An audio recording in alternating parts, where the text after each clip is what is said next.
apresentação de hoje. Eu tenho uma satisfação muito grande de estar aqui com a Maria Isabel. Maria Isabel, que eu conheço desde a graduação, quando participou aqui no nosso Seminário Internacional de Arte Sacra em 2010, ela era ainda da graduação, e a professora, a nossa orientadora, Maria Beatriz de Melo Souza, coordenou a tradução de um livro do Hans Belting, Presença e Semelhança. Acho que é semelhança e presença. Semelhança e presença. Então, a Maria Isabel foi uma grande colaboradora aqui, então, no lançamento desse livro e com todo o seminário. Nesse nosso seminário da faculdade, a Maria Isabel já tem apresentado algumas vezes de um tema muito interessante. Voltando a falar da carreira acadêmica da Maria Isabel, como eu disse, eu a conheço desde a graduação, depois eu acompanhei no mestrado e agora terminando o doutorado esse mês, no finalzinho do mês, no último. A doutora, será Deus quiser. Se Deus quiser. E hoje, então, a Maria Isabel tem estudado o livro de horas e hoje ela vai falar particularmente dos livros de horas que estão na Biblioteca Nacional, aqui no Rio, acessíveis a todos. Então, uma palavra, Maria Isabel. Boas-vindas. Obrigada, Dom Mauro. Bom dia a todos que nos assistem. Agradeço a presença de todos aqui no sábado de manhã, né? Eu sei que sábado de manhã às vezes pode ser complicado, então agradeço o interesse. Agradeço o convite do Dom Mauro, é sempre uma felicidade muito grande participar dos seminários. Então é isso, eu sou Maria Isabel, né? Tenho graduação e mestrado pelo UFRJ e agora estou concluindo o doutorado na USP, né? Todos na área de História. E graças à professora Maria Beatriz de Melo Souza, né, que foi nossa orientadora lá atrás, eu comecei a pesquisar desde a graduação a coleção de livros de horas que existem aqui na Biblioteca Nacional do Rio de Janeiro. E eu segui um pouco com esse mesmo tema até o doutorado, né? Então, na minha tese de doutorado, agora recentemente, eu analiso um livro de horas específico da coleção, né, que também vou mostrar hoje aqui rapidamente. Análise do ponto de vista, enfim, paleográfico, codicológico, das imagens, né? Tento fazer um estudo monográfico mesmo dele, sob a orientação da professora Maria Cristina Pereira. E hoje, para vocês, né, até de acordo com o tema do seminário, né, eu vou falar de uma maneira mais geral sobre a coleção da Biblioteca Nacional. É uma coleção que é até bastante grande, né? Provavelmente, né, é a coleção, a maior coleção de manuscritos iluminados medievais que a gente tem no Brasil, né? Eu não tenho conhecimento que tem alguns na UNB, tem alguns em São Paulo, né? Mas não na quantidade que nós temos aqui na Biblioteca Nacional, até por conta da própria origem, né? Algo que a gente vai falar um pouquinho hoje também. Então, a minha ideia aqui é fazer um panorama mesmo, né? Começar explicando rapidamente o que são livros de horas, depois falar um pouco da coleção, né? Como essa coleção da Biblioteca Nacional se formou, que coleção é essa, e depois entrar, né, nos livros mesmo, né? Uma coisa muito boa é que todos os livros de horas, ou quase todos, né, estão digitalizados no site da instituição. Então, eles são realmente acessíveis para quem quiser analisá-los, e a minha ideia é mostrar realmente os livros, né? Mais do que tirar as imagens e botar no slide. Eu acho interessante, mesmo que seja num PDF, a gente ver o livro, né? Para a gente entender como ele se compõe, o tamanho, um pouco da materialidade, né? Então, é isso. Espero que todos vocês gostem. E eu acho que as perguntas ficam para o final, não é isso, Dom Mauro? A gente acumula todas para o final. Sim, sim, é mais didático, né? E questão de podemos, nós temos a aula termina, esse horário termina 10h30. Você fique à vontade, pode falar até as 10h30. O ideal é falar um pouquinho, falar e deixar um tempo para debate, mas fica tranquilo. Claro, não, eu pretendo, sim. Vocês precisam de intervalo? Como é que vocês Não, aí têm feito? fica a seu critério, seu critério. Se você quiser, podemos fazer um pequeno intervalo. Tá, vou ver o andamento aqui da Tá bom. aula. Tá, então vou compartilhar aqui o slide. Todos estão vendo? Perfeito, perfeito. Bom, então, vamos lá. Então, rapidamente, né, o que é um livro de horas? O livro de horas ele é um livro de orações medieval, que foi feito para leitura privada, isso é uma coisa importante, né, porque na Idade Média a prática de leitura comumente era uma prática de leitura coletiva, o livro de horas é feito para uma leitura privada, o que já é uma diferença, né, em relação aos outros livros devocionais, né, outros livros litúrgicos, como o passionário, né, a própria Bíblia, enfim. Então, para leitura privada e meditação dos leigos. Isso é uma outra coisa muito importante sobre o livro de horas, né? Também, ao contrário, por exemplo, dos breviários, né, ou de outros livros devocionais, dos antifonários, o livro de horas ele é feito para os leigos, né? Ou seja, para as pessoas que não são ordenadas, para aqueles que não fazem parte do clero. Então, ele forma uma versão curta do ciclo de orações diárias e salmos que eram recitados, né, do breviário pelos membros das ordens religiosas. Então, alguns autores dizem que eles são os breviários, livros de horas são os breviários dos leigos, né, enquanto os breviários eram direcionados aos monges, aos frades, o livro de horas vai conter textos que são muito parecidos, né, alguns são até mesmo os mesmos, só que são voltados para os leigos. Esses livros de horas eles eram geralmente pequenos e portáteis, e o seu principal texto é o chamado Pequeno Ofício da Virgem Maria, que é uma versão curta do Ofício da Virgem Maria completo, né, que era dos breviários, os breviários continham esse ofício da Virgem Maria, que era um ofício bem grande. Então, esse ofício vai ser um pouco encurtado e vai virar pequeno, por isso, Pequeno Ofício da Virgem Maria, para constar nos livros de horas.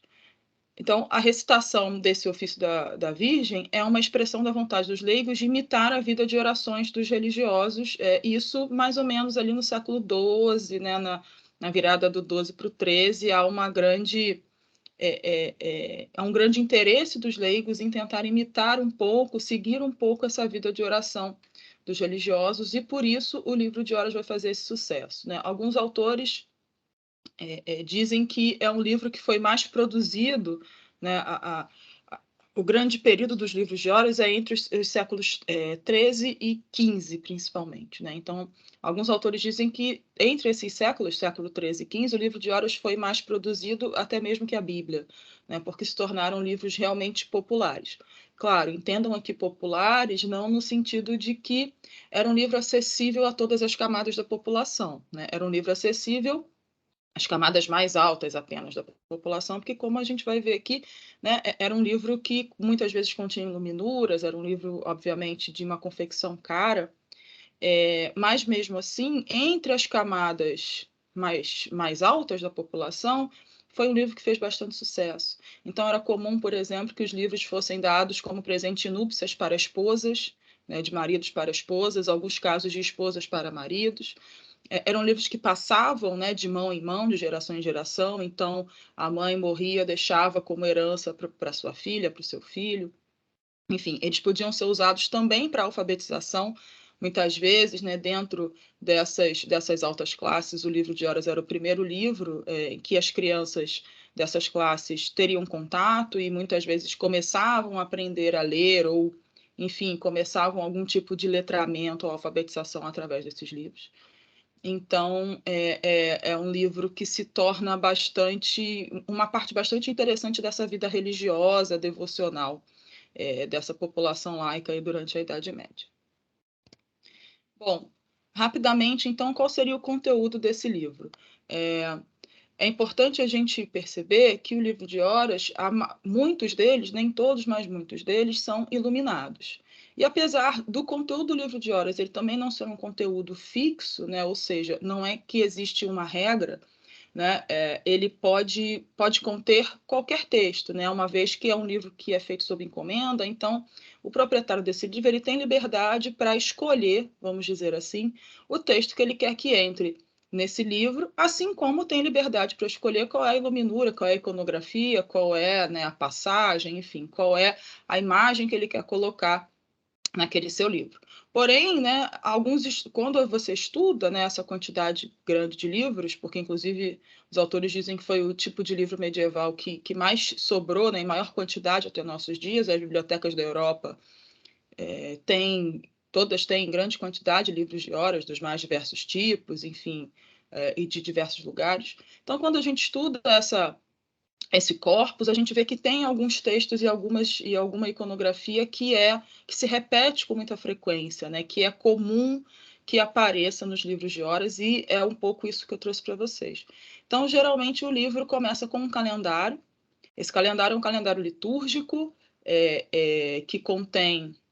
É um calendário que serve para todos os dias e todos os anos, né? Ele tem, quando a gente olhar os livros de horas, eu vou mostrar para vocês, né? Então, ele tem uma coluna que vai indicar os dias da semana, uma outra coluna que vai indicar em que dia vai cair a Páscoa naquele ano, né?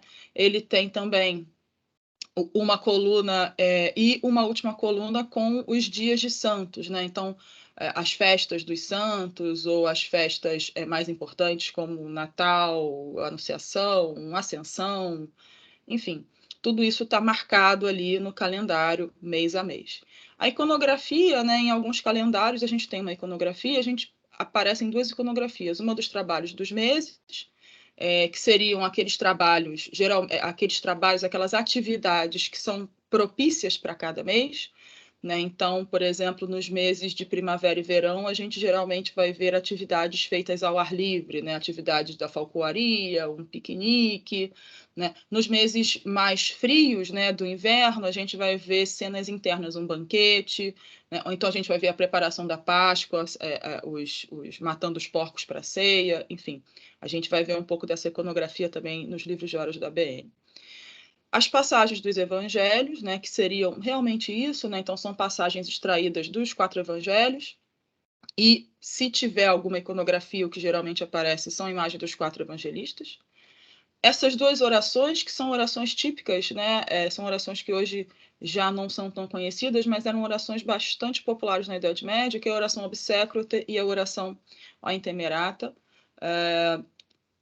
em que a iconografia é geralmente a Virgem com o menino, ou muitas vezes, o que é bastante interessante, o proprietário se faz representar junto a essas orações, né? Porque são orações realmente que pedem perdão aos pecados, pedem intercessão.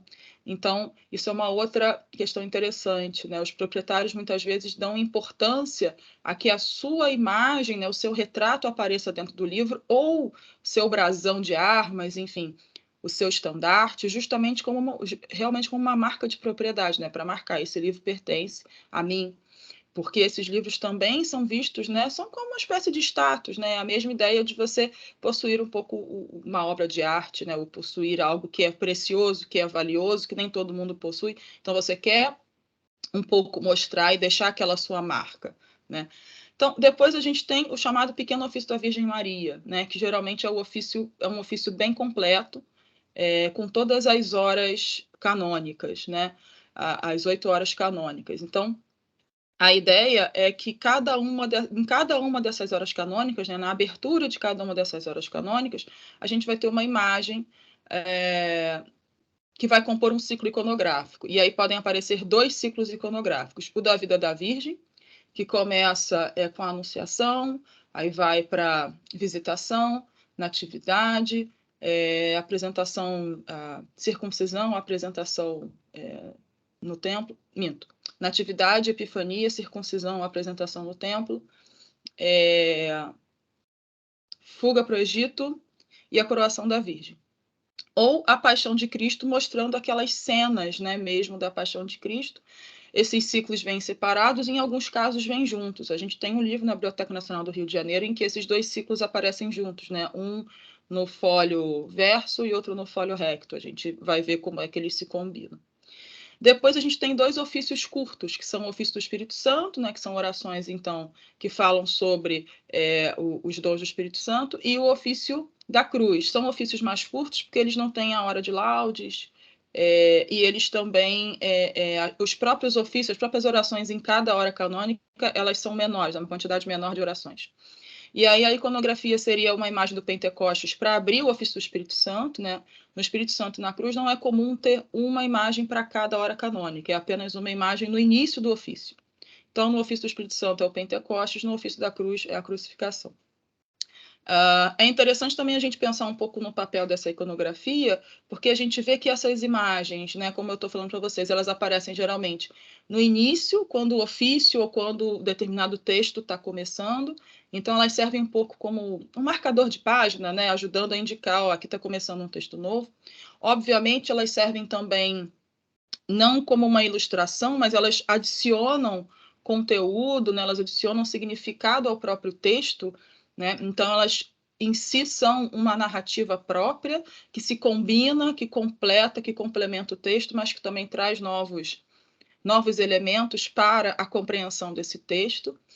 Elas funcionam um pouco também cognitivamente falando, né, para auxiliar aqueles fiéis a memorizar, a entender melhor aquele texto, né? Porque a gente sabe que o letramento na Idade Média, né, nesse período aí, século XIII, século XIV, século XV, é um letramento muitas vezes instrumental, né?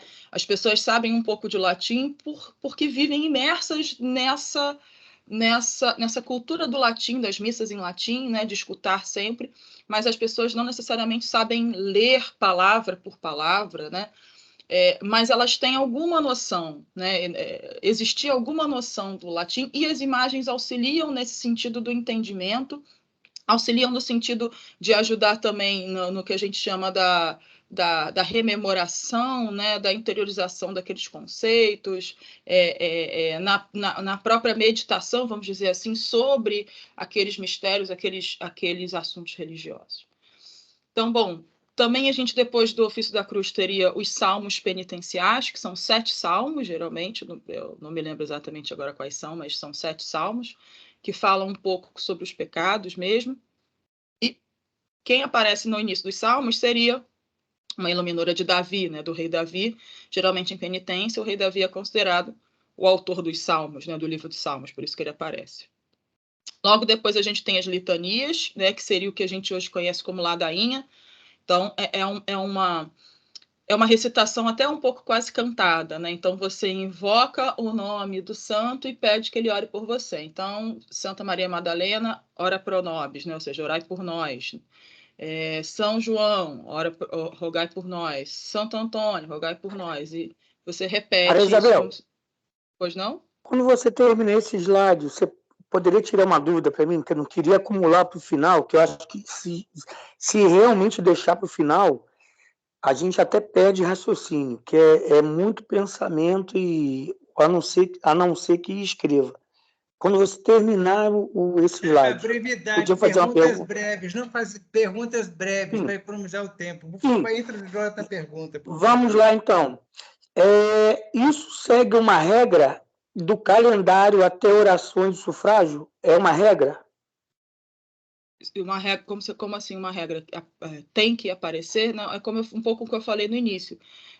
Não é que tem que aparecer. O que seria a regra para o livro de horas seria o Pequeno Ofício da Virgem Maria. Isso tem que ter. Os outros livros, os outros textos, eu vou dizer para você que eles aparecem em, sei lá, 70%, 80%, né? Como eu falei, não é algo fixo, algo engessado, porque é um conteúdo que pode mudar. Então, esse aqui é um conteúdo que aparece na maioria dos livros, né? Que geralmente aparece na maioria dos livros. Essa ordem, ela também não é fixa, né? A única coisa que é fixa é o calendário. Todo livro começa com calendário. Isso é regra mesmo. Agora, tirando o calendário do início, a ordem dos outros textos ela pode variar, né? O que eu trouxe aqui para vocês é o que a gente observa em termos de ordem de iconografia e de texto, o que acontece na maioria dos livros, mas não é algo que acontece em 100% dos livros, porque havia essa flexibilidade de conteúdo, de ordem e de iconografia. Ok, obrigado. Nada. enfim, a litania não costuma ter uma iconografia própria. Depois a gente tem o Ofício dos Mortos. O Ofício dos Mortos ele é um ofício bem curioso, porque o Ofício da Virgem, do Espírito Santo, da Cruz, são todos textos que a gente encontra, né, nos breviários, nos livros dos religiosos. O Ofício dos Mortos, não. O Ofício dos Mortos existe uma origem um pouco laica, vamos dizer assim, nesse Ofício dos Mortos, e é um ofício curto também, um ofício feito para ser lido, vamos dizer assim, durante o velório e o enterro, né, da pessoa que estava morta, mas havia também a prática de ler esse Ofício dos Mortos como uma espécie de preparação para a hora da morte, mesmo que você não estivesse no enterro ou no velório, mas o Ofício dos Mortos poderia ser lido qualquer dia, em qualquer momento que você quisesse, como uma forma de preparar a sua alma para a hora da morte, porque havia um medo muito grande também da morte súbita, né, de morrer sem estar preparado. E, nesse caso, algumas imagens, né, a gente tem algumas iconografias que são possíveis, uma cena de enterro, uma cena de velório, uma cena da vida de Jó ou uma cena do juízo final. A gente tem aqui nos livros de Olhos da BN, acho que um exemplo, acho que só não tem a vida de Jó, mas a gente tem depois um exemplo de cada um desses. E, por fim, podem aparecer outras orações ou sufrágios aos santos, e aí isso é interessante porque é dentro dessa ideia dos sufrágios e dos santos que a gente pode entender um pouco mais, não vou dizer a personalidade do proprietário, mas entender alguma particularidade, porque, por exemplo, é nesse momento que, assim como nas litanias também, que o proprietário coloca ali as suas devoções pessoais, né? Então, é alguém que é muito devoto, não sei, de Santa Maria Madalena, ou é alguém que é muito devoto, não sei, uma santa que é muito particular, não sei, talvez Santa Inês, que não é tão popular, né? Santa Maria Madalena é muito popular na Idade Média, então aparece com muita frequência. Então, enfim, alguma santa ou algum santo que seja um pouco de uma devoção um pouco mais particular e aparece ali com um sufrágio especial, aparece nas litanias ou aparece marcado, né, no calendário, a festa do seu dia aparece marcada no calendário de maneira importante, isso pode ser uma indicação, né? Outra coisa que pode ser uma indicação são aquelas festas de santos que são padroeiros, né? Então, o clássico é Santa Genoveva, padroeira de Paris, né? Então, quando a gente vê um livro em que a Santa Genoveva aparece repetidamente no calendário, nas litanias, nos sufrágios, é provável que aquele livro seja um livro que provém de Paris, né? Ou tenha sido feito para alguém que morasse em Paris. Então, porque uma coisa... deixa eu continuar aqui. Uma coisa importante é a questão de que a gente hoje tem os livros, mas a gente não tem muitas vezes informações de quem era o proprietário daquele livro, de onde aquele livro veio, quem foi o artista que iluminou aquele livro. Então, a gente precisa, né, investigar, às vezes a gente quer investigar essa história. Então, como é que a gente investiga essa história do livro? A gente precisa procurar os indícios dentro do próprio livro, porque muitas vezes não, na maioria das vezes não tem documentação sobre isso, né? Então, a gente vai procurando alguns indícios dentro do livro, nessa iconografia, né, nesse conteúdo, às vezes no chamado uso, né? O que é o uso litúrgico? O uso litúrgico é um conjunto de orações que são típicas de cada diocese, né? Então, por exemplo, a gente tem o uso litúrgico de Paris, a gente tem o uso litúrgico de Roma, que é o mais usado, a gente tem o uso litúrgico de Utrecht, a gente tem o uso litúrgico de Sarum, de Salisbury, então a gente tem esses usos litúrgicos que são conjuntos de orações dentro de cada ofício que são típicos de cada região. Então, quando a gente consegue identificar esse uso, né, identificar esses santos, então a gente vai traçando a história do livro, entendendo um pouco a origem desse livro, quem é o proprietário, quem é o comanditário. Em alguns casos a gente consegue chegar a essas conclusões, em outros nem tanto, né? Mas é importante a gente pensar no livro como um objeto, né, como um objeto que foi usado, que foi manipulado, que passou por uma série de acontecimentos, né?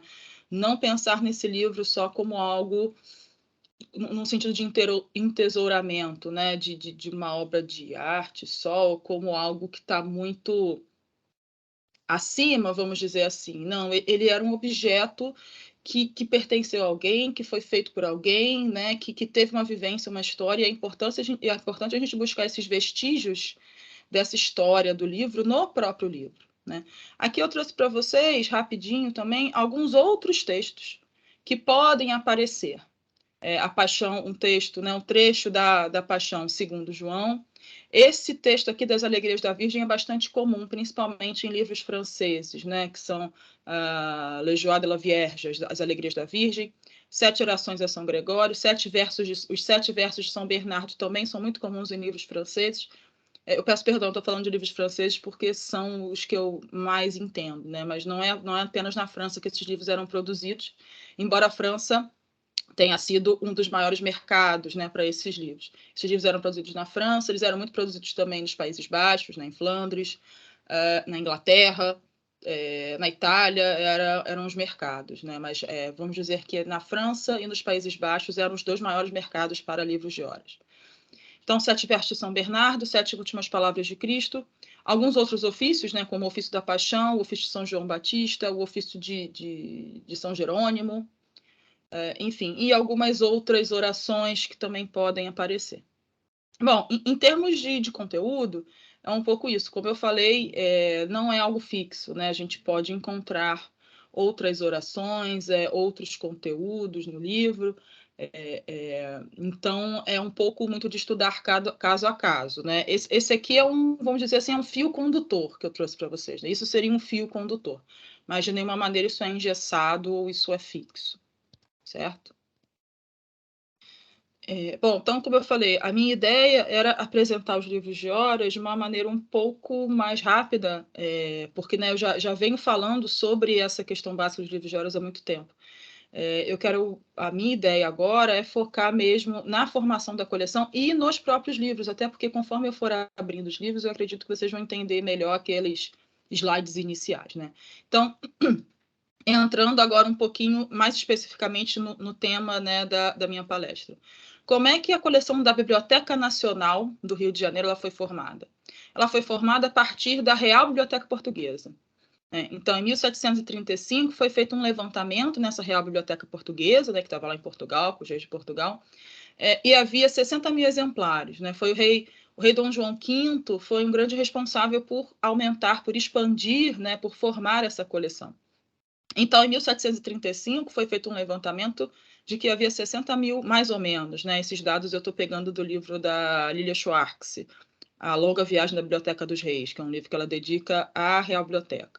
Então, em 1735, havia mais ou menos 60 mil exemplares na Real Biblioteca. Essa Real Biblioteca era dividida em 2 coleções. A chamada Biblioteca Real ou Livraria do Rei, né? E aí o próprio nome já diz, é a livraria que era principal, que era dedicada ao rei, e a chamada Casa do Infantado ou Livraria da Casa do Infantado. Então, o que seria a Casa do Infantado? Seria, na verdade, a biblioteca, né, ou até mesmo, vamos dizer assim, a pequena instituição ali dentro da coroa que abrigava os bens, né, ou os objetos que pertenceriam aos infantes, né, aos príncipes, aos filhos dos reis. Então, havia essas 2 livrarias, a do rei e a Casa do Infantado, né, com obras, obviamente, então destinadas aos futuros reis, né, aos infantes, aos príncipes, e as 2 juntas formavam a Biblioteca Real. Essa Biblioteca Real ela ficava no Paço da Ribeira. Acontece que em 1755, né, como todos sabem, houve um grande terremoto em Lisboa. Então, foi um terremoto seguido de um maremoto e um incêndio.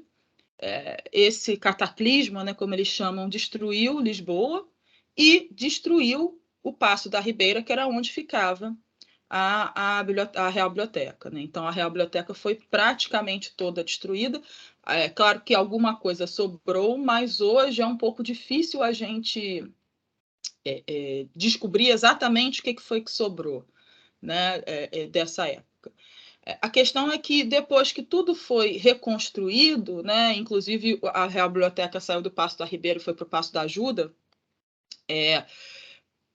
começou-se então a aquisição de novos livros para recompor essa biblioteca. Então, eu trouxe só algumas aquisições mais importantes, aconteceram muitas outras, né? Em 1760, então, foi absorvida a livraria do Colégio Todos os Santos, né, que foi quando os jesuítas foram expulsos, né, pelo Marquês de Pombal. Então, a livraria do colégio foi absorvida pela Real Biblioteca. 10 anos depois, a gente tem a aquisição do bibliófilo, né, Diogo Barbosa Machado, com mais de 5.000 obras.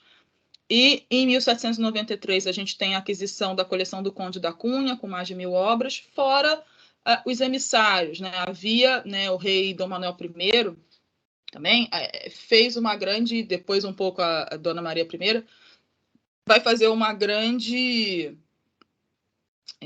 campanha, vamos dizer assim, de aquisição de livros. Então, havia emissários, né, os emissários ou os embaixadores em várias partes da Europa, que adquiriam, compravam livros em nome da coroa para recompor essa coleção da Real Biblioteca Portuguesa. Trouxe aqui para vocês os 2 selos, né? Então, vocês podem perguntar, mas como é que a gente sabe se o livro era da Livraria Real ou se era da Casa do Infantado, né? E aí eu já vou adiantar para vocês que os livros de horas que a gente tem na Biblioteca Nacional eram da Casa do Infantado, todos têm o carimbinho da Casa do Infantado. Então, esse é o carimbo da Livraria do Rei, esse é o carimbo da Casa do Infantado, né? Vocês reparem que a diferença é a coroa, né? A Livraria do Rei, o selo, né? O Ex Libris, enfim, tem a coroa, a Casa do Infantado não tem, e o próprio escrito, né, da Real Biblioteca na Casa do Infantado fica em cima e na Livraria do Rei fica na parte de baixo. Então, esses são os 2 carimbos que indicam a propriedade, né? Se um livro tem um desses carimbos, ele pertenceu à Real Biblioteca Portuguesa, basta saber se foi da Livraria do Rei ou da Casa do Infantado. Bom, então, continuando a história dessa grande coleção, né? Por enquanto ela ainda é Real Biblioteca Portuguesa. Então, vocês conhecem a história, né, toda de Napoleão, Dom João VI fica entre a Cruz e a Caldeirinha, né? Eu fico em Portugal, eu apoio Napoleão, eu apoio a Inglaterra, o que eu faço, enfim. Então, ele decide se transferir, né, na minha opinião, modesta opinião, numa decisão muito inteligente, né? Ele decide sair de Portugal e se transferir para o Brasil, né? A coisa é feita um pouco às pressas. E o que diz, né, o livro da Lília Schwartz e alguns outros artigos também, principalmente da Lígia Cunha, é que naquela confusão a Real Biblioteca ela foi encaixotada, mas ela não foi embarcada. Então, quando a corte veio para o Rio de Janeiro em 1808, os caixotes ficaram esquecidos no porto. Essa é a história. Eles estavam embalados em caixotes e foram esquecidos no porto. E então eles não chegaram aqui em 1808, eles só chegaram depois, né? Em 1810 eles foram enviados depois. São 3 lotes, né? Ao todo foram 230 caixotes para caber toda a Real Biblioteca Portuguesa nessas datas que vocês estão vendo, né? Uma quantidade de caixotes chegou em 1810, outro em junho de 1811 e outro em novembro de 1811. Então foram 3 remessas. Ao chegar aqui no Rio de Janeiro, havia, obviamente, um problema, né? O Rio de Janeiro era uma cidade pequena, uma cidade colonial, era a capital da colônia brasileira, mas ainda era uma cidade muito pequena, a gente sabe, né? Não havia uma infraestrutura para abrigar do dia para a noite, não só as pessoas, né? A corte, mas as próprias instituições, né? que vieram junto. Então, onde deixar, onde colocar esses livros, onde colocar essa biblioteca?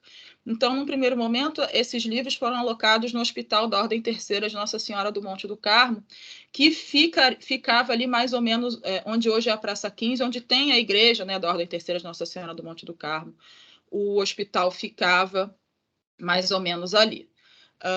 E foi dada a ordem, né, essa ordem que transforma esse hospital, né, o decreto, né, para a alocação da biblioteca nesse hospital, ele data de 29 de outubro de 1810, e essa data é considerada a data da fundação da Biblioteca Nacional, né? Então, todo dia 29 de outubro, a Biblioteca Nacional comemora o seu aniversário. E os dois bibliotecários responsáveis nessa época foram o Joaquim Damaso e o Luiz Joaquim dos Santos Marrocos. Então, eles ficaram responsáveis por organizar tudo, né, refazer os inventários, etc. E, em 1814, essa biblioteca ela é aberta ao público da corte, né, e ela permanece ali naquele prédio durante muitos anos.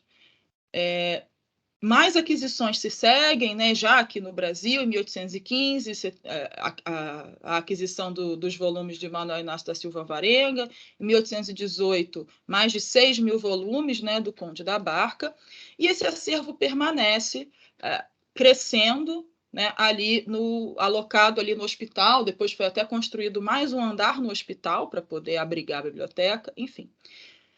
Quando Dom João VI retorna a Portugal, em 1821, uma parte do acervo, né, principalmente aqueles manuscritos, aqueles documentos estratégicos, né, relativos especificamente a Portugal, retornam com Dom João a Portugal. E quando o Brasil se torna independente, em 1822, há uma disputa, né, uma questão o que fazer com essa coleção, né? Porque boa parte dessa coleção era a Real Biblioteca. Então, como parte, né, do pagamento, né, vocês sabem, né, a gente tem registros históricos que mostram isso, né, que Dom Pedro I pagou uma quantia como uma forma de ressarcimento, vamos dizer assim, né, para que Portugal reconhecesse a independência do Brasil. Parte dessa quantia, né, uma parte dessa quantia, 800 contos de réis, segundo a Lilia Schwartz, foi devido ao acervo da Real Biblioteca, né?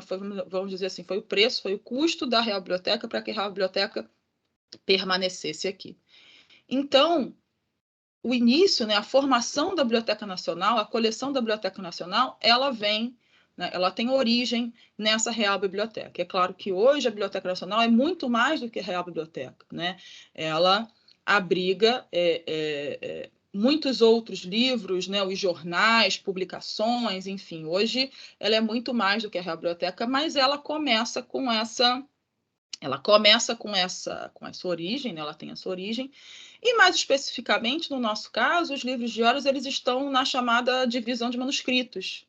Né? Então, eu trouxe aqui uma citação bem rápida da Vera Failassi, que é autora de um livro bastante importante, né, que são os catálogos dos livros de horas da Biblioteca Nacional do Brasil, que foi uma grande base até para a minha pesquisa, né, para a minha tese.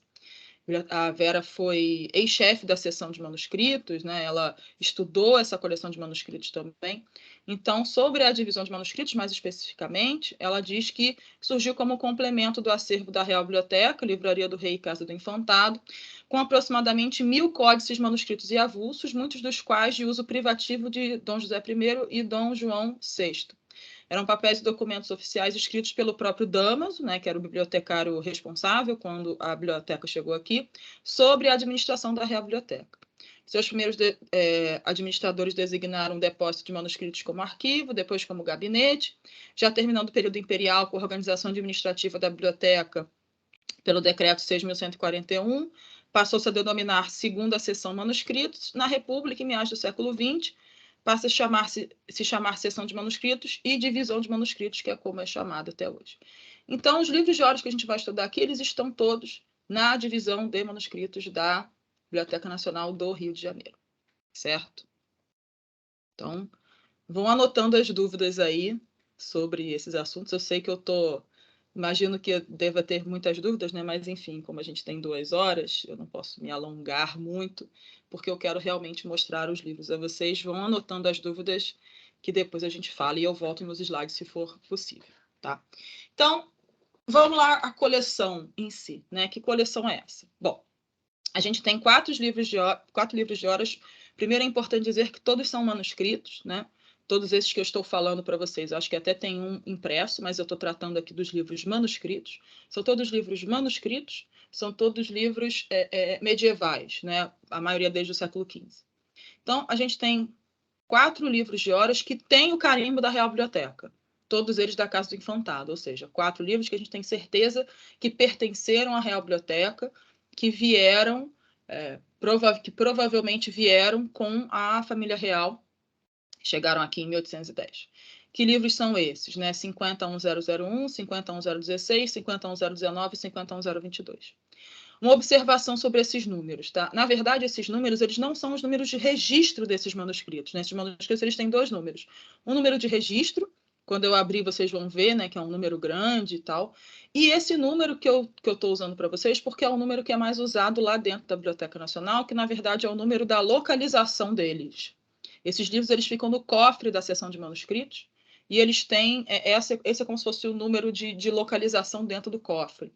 Né? Então, como é o número mais usado, né, tanto quando você chega lá, você falar, eu quero manuscrito 12, não sei o que lá, não se vai achar, né? Dificilmente, não é que não vai achar, mas vai ser mais difícil.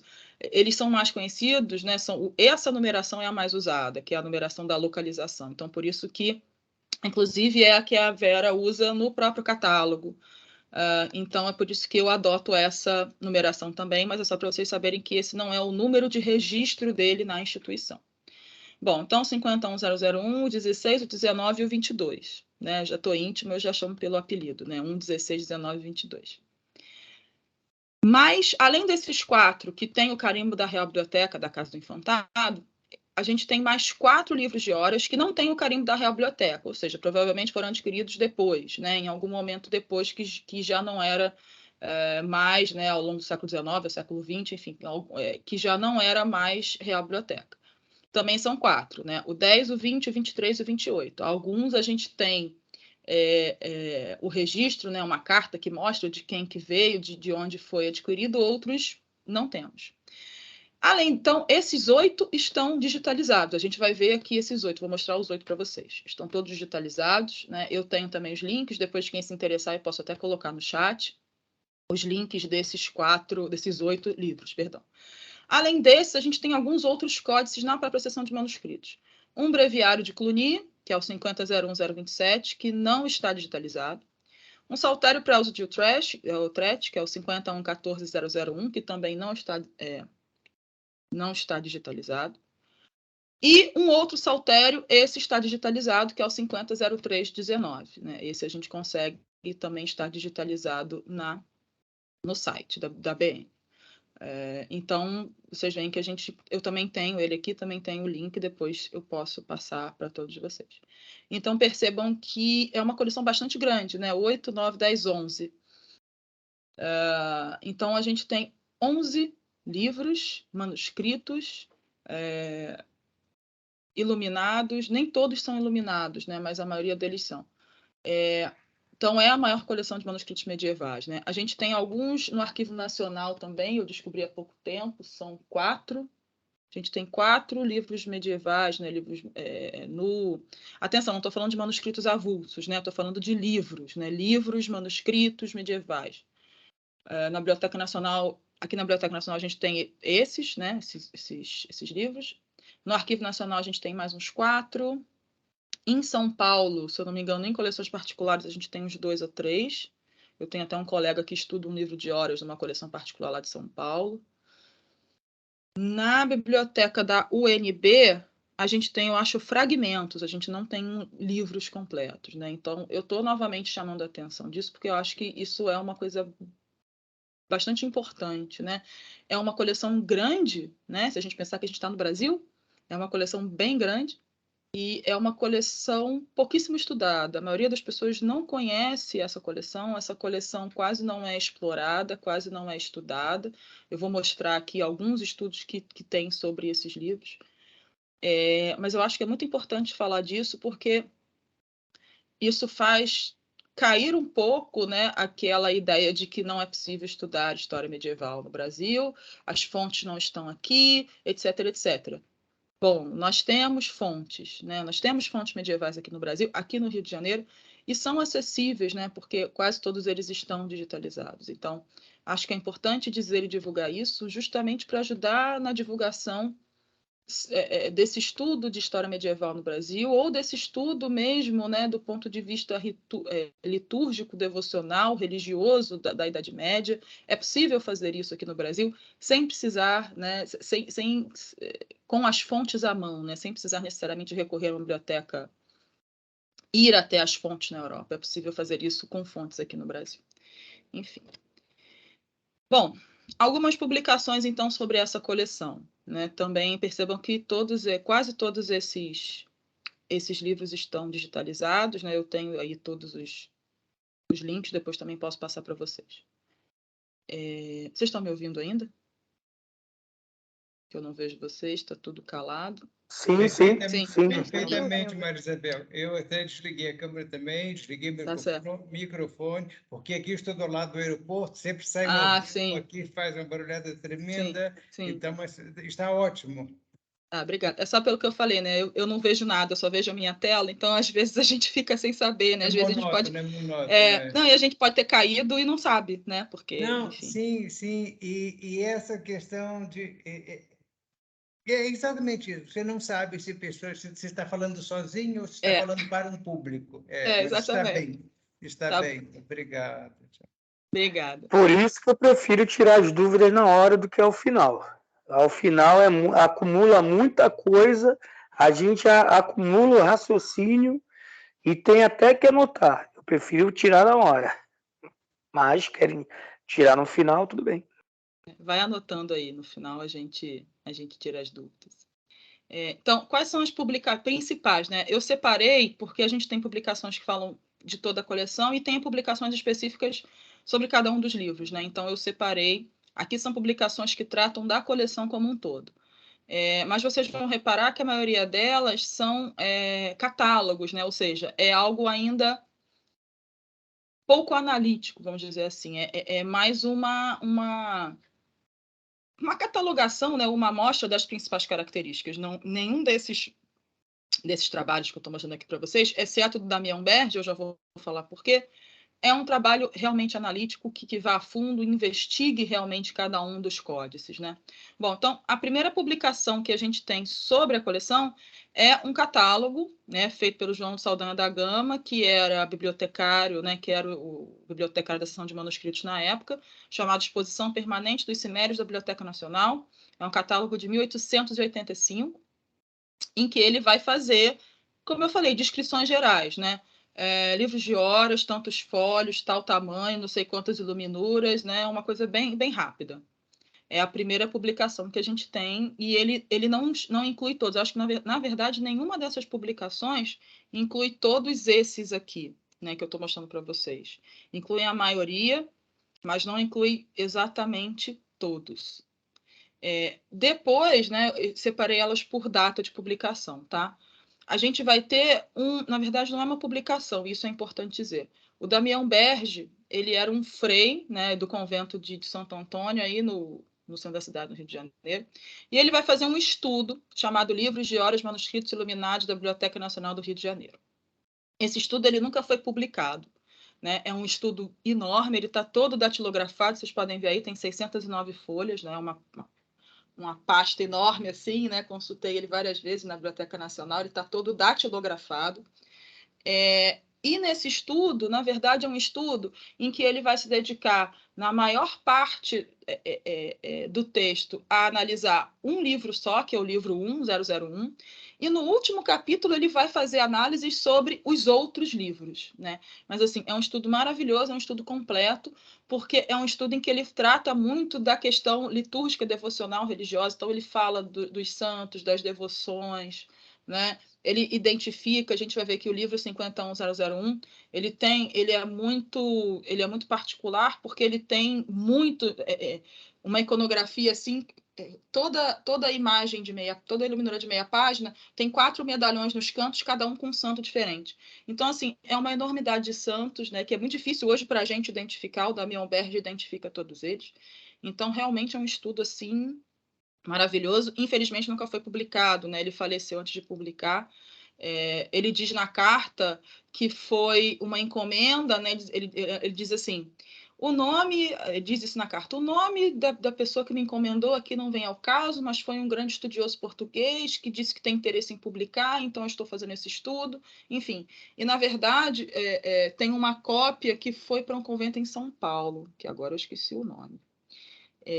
Mas tem isso, tem uma cópia em São Paulo e tem essa cópia aqui na Biblioteca Nacional do Rio de Janeiro, e eu ainda estou, né, quando eu consegui me livrar de todas as obrigações da tese, eu ainda estou para tentar descobrir se existe um original manuscrito ou alguma outra informação sobre esse estudo no próprio convento de Santo Antônio, né, já que o Damião Berge era de lá. Então, esse estudo a gente acredita, também não tem uma data, né? 1973 é a data em que o Damião Berge doa esse estudo para a biblioteca. Então, a gente não sabe se ele foi exatamente feito em 73, mas como é a data que a gente tem, é a data que a gente usa. Em 73 também, a gente tem um outro catálogo da instituição, que é feito pelo Darcy Damasceno, que aí é um catálogo, né, chamado Manuscritos, século XII ao XV, Pergaminhos Iluminados e Documentos Preciosos. Perdão, esqueci de falar. O estudo do Damião Berge também está digitalizado no site da BN, tá? Eu também depois, eu esqueci de botar aqui, eu tenho o link, depois posso passar para quem se interessar. Então, o outro catálogo, né, o catálogo do João Saldanha da Gama, é um catálogo institucional, o do Darcy Damasceno também é um catálogo institucional, é mais curto, né? O catálogo do João Saldanha da Gama, ele é um catálogo tem uma descrição um pouco mais completa. Do Darcy Damasceno, a descrição mais curta ainda, são, sei lá, 10 linhas sobre cada códice. Mais recentemente, e aí eu acredito que né, o estudo mais completo sobre a coleção em si, a gente tem a publicação da Vera Failácio, eu até tenho a publicação aqui em mãos, tá? Catálogo dos livros de horas da Biblioteca Nacional do Brasil. É a publicação mais recente, né, de 2016. A Vera, ela foi chefe da seção de manuscritos e ela estudou essa coleção no mestrado dela, e depois ela transformou isso nesse catálogo, e aí esse catálogo, ele analisa apenas os livros de horas, né, apenas esses 8 aqui, mas aí ela faz uma análise que é um pouco mais elaborada, né, ela traz algumas imagens, né, ela fala do texto, né, qual é o texto, vai identificando todos os textos, todos os ofícios, todas as orações, quantas iluminuras, ela fala um pouco da materialidade, né, então tamanho, como é a capa, qual é a proveniência, etc. E talvez a maior contribuição do trabalho dela é que aqui também nesse trabalho dela tem aquelas orações que eu comentei com vocês, né, Obsecrote e O Intemerata, que são orações comuns na Idade Média. Essas orações, elas foram... Cadê elas aqui? Essas orações, elas estão traduzidas aqui no livro, né, da Vera. A professora Maria Beatriz Meli Souza, junto com 2 orientandos, traduziram essas orações e elas estão publicadas aqui no catálogo da Vera. Deixa eu voltar. E no início do catálogo, a gente tem um artigo, é um artigo bem pequeno, né? Acho que são 5 páginas, do François Avril. O François Avril é um grande especialista em manuscritos. Ele trabalhou na Biblioteca Nacional da França por anos, né, como curador, conservador, enfim. A Vera mostrou as imagens, né? Ele não veio aqui. A Vera mostrou a ele as imagens dos livros. Ela teve uma bolsa para estudar na França e levou as imagens dos livros e mostrou para ele. E a partir das imagens, ele faz uma série de indicações de proveniência, datação, origem, né? Então isso é uma contribuição realmente inédita, né? Porque nenhum desses livros a gente tinha, tirando um, que a gente já vai também entrar nessa polêmica, sobre nenhum desses livros a gente tinha indicação de proveniência, de datação, né, de iluminação, né, autoria, enfim. A gente não tinha sobre nenhum deles. E essas indicações, o François Avril, ele faz indicações nesse sentido desses 8 livros. Inclusive, foi das afirmações dele que eu parti para começar a minha pesquisa, né, a minha tese sobre o livro 16. Então, assim, esse catálogo da Vera, ele é o mais atualizado, né, e que traz essa análise, essa informação que é inédita, vamos dizer assim, nesse ponto. E é um catálogo de 2016. Né? Ele pode ser comprado lá na própria Biblioteca Nacional ou ele também pode ser baixado aí nesse site, nesse link que vocês estão vendo. Bom, então vamos aos livros, né? Vamos falar sobre eles um a um.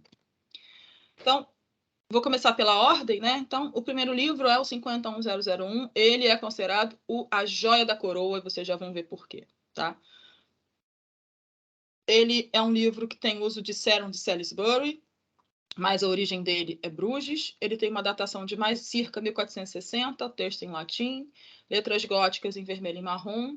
Ele é um livro com 200 folhos, ele mede 250 por 175 milímetros, a mancha de texto, né? Ou seja, o espaço de texto dentro do folho, que quando vocês vão ver um folho, ele não é todo preenchido por texto, ele tem um espaço para o texto e ele tem sempre um espaço, seja para decoração, para iluminura, enfim. Então, esse espaço do texto, a gente chama de mancha de texto, né? Então, a mancha de texto é de 130 por 80.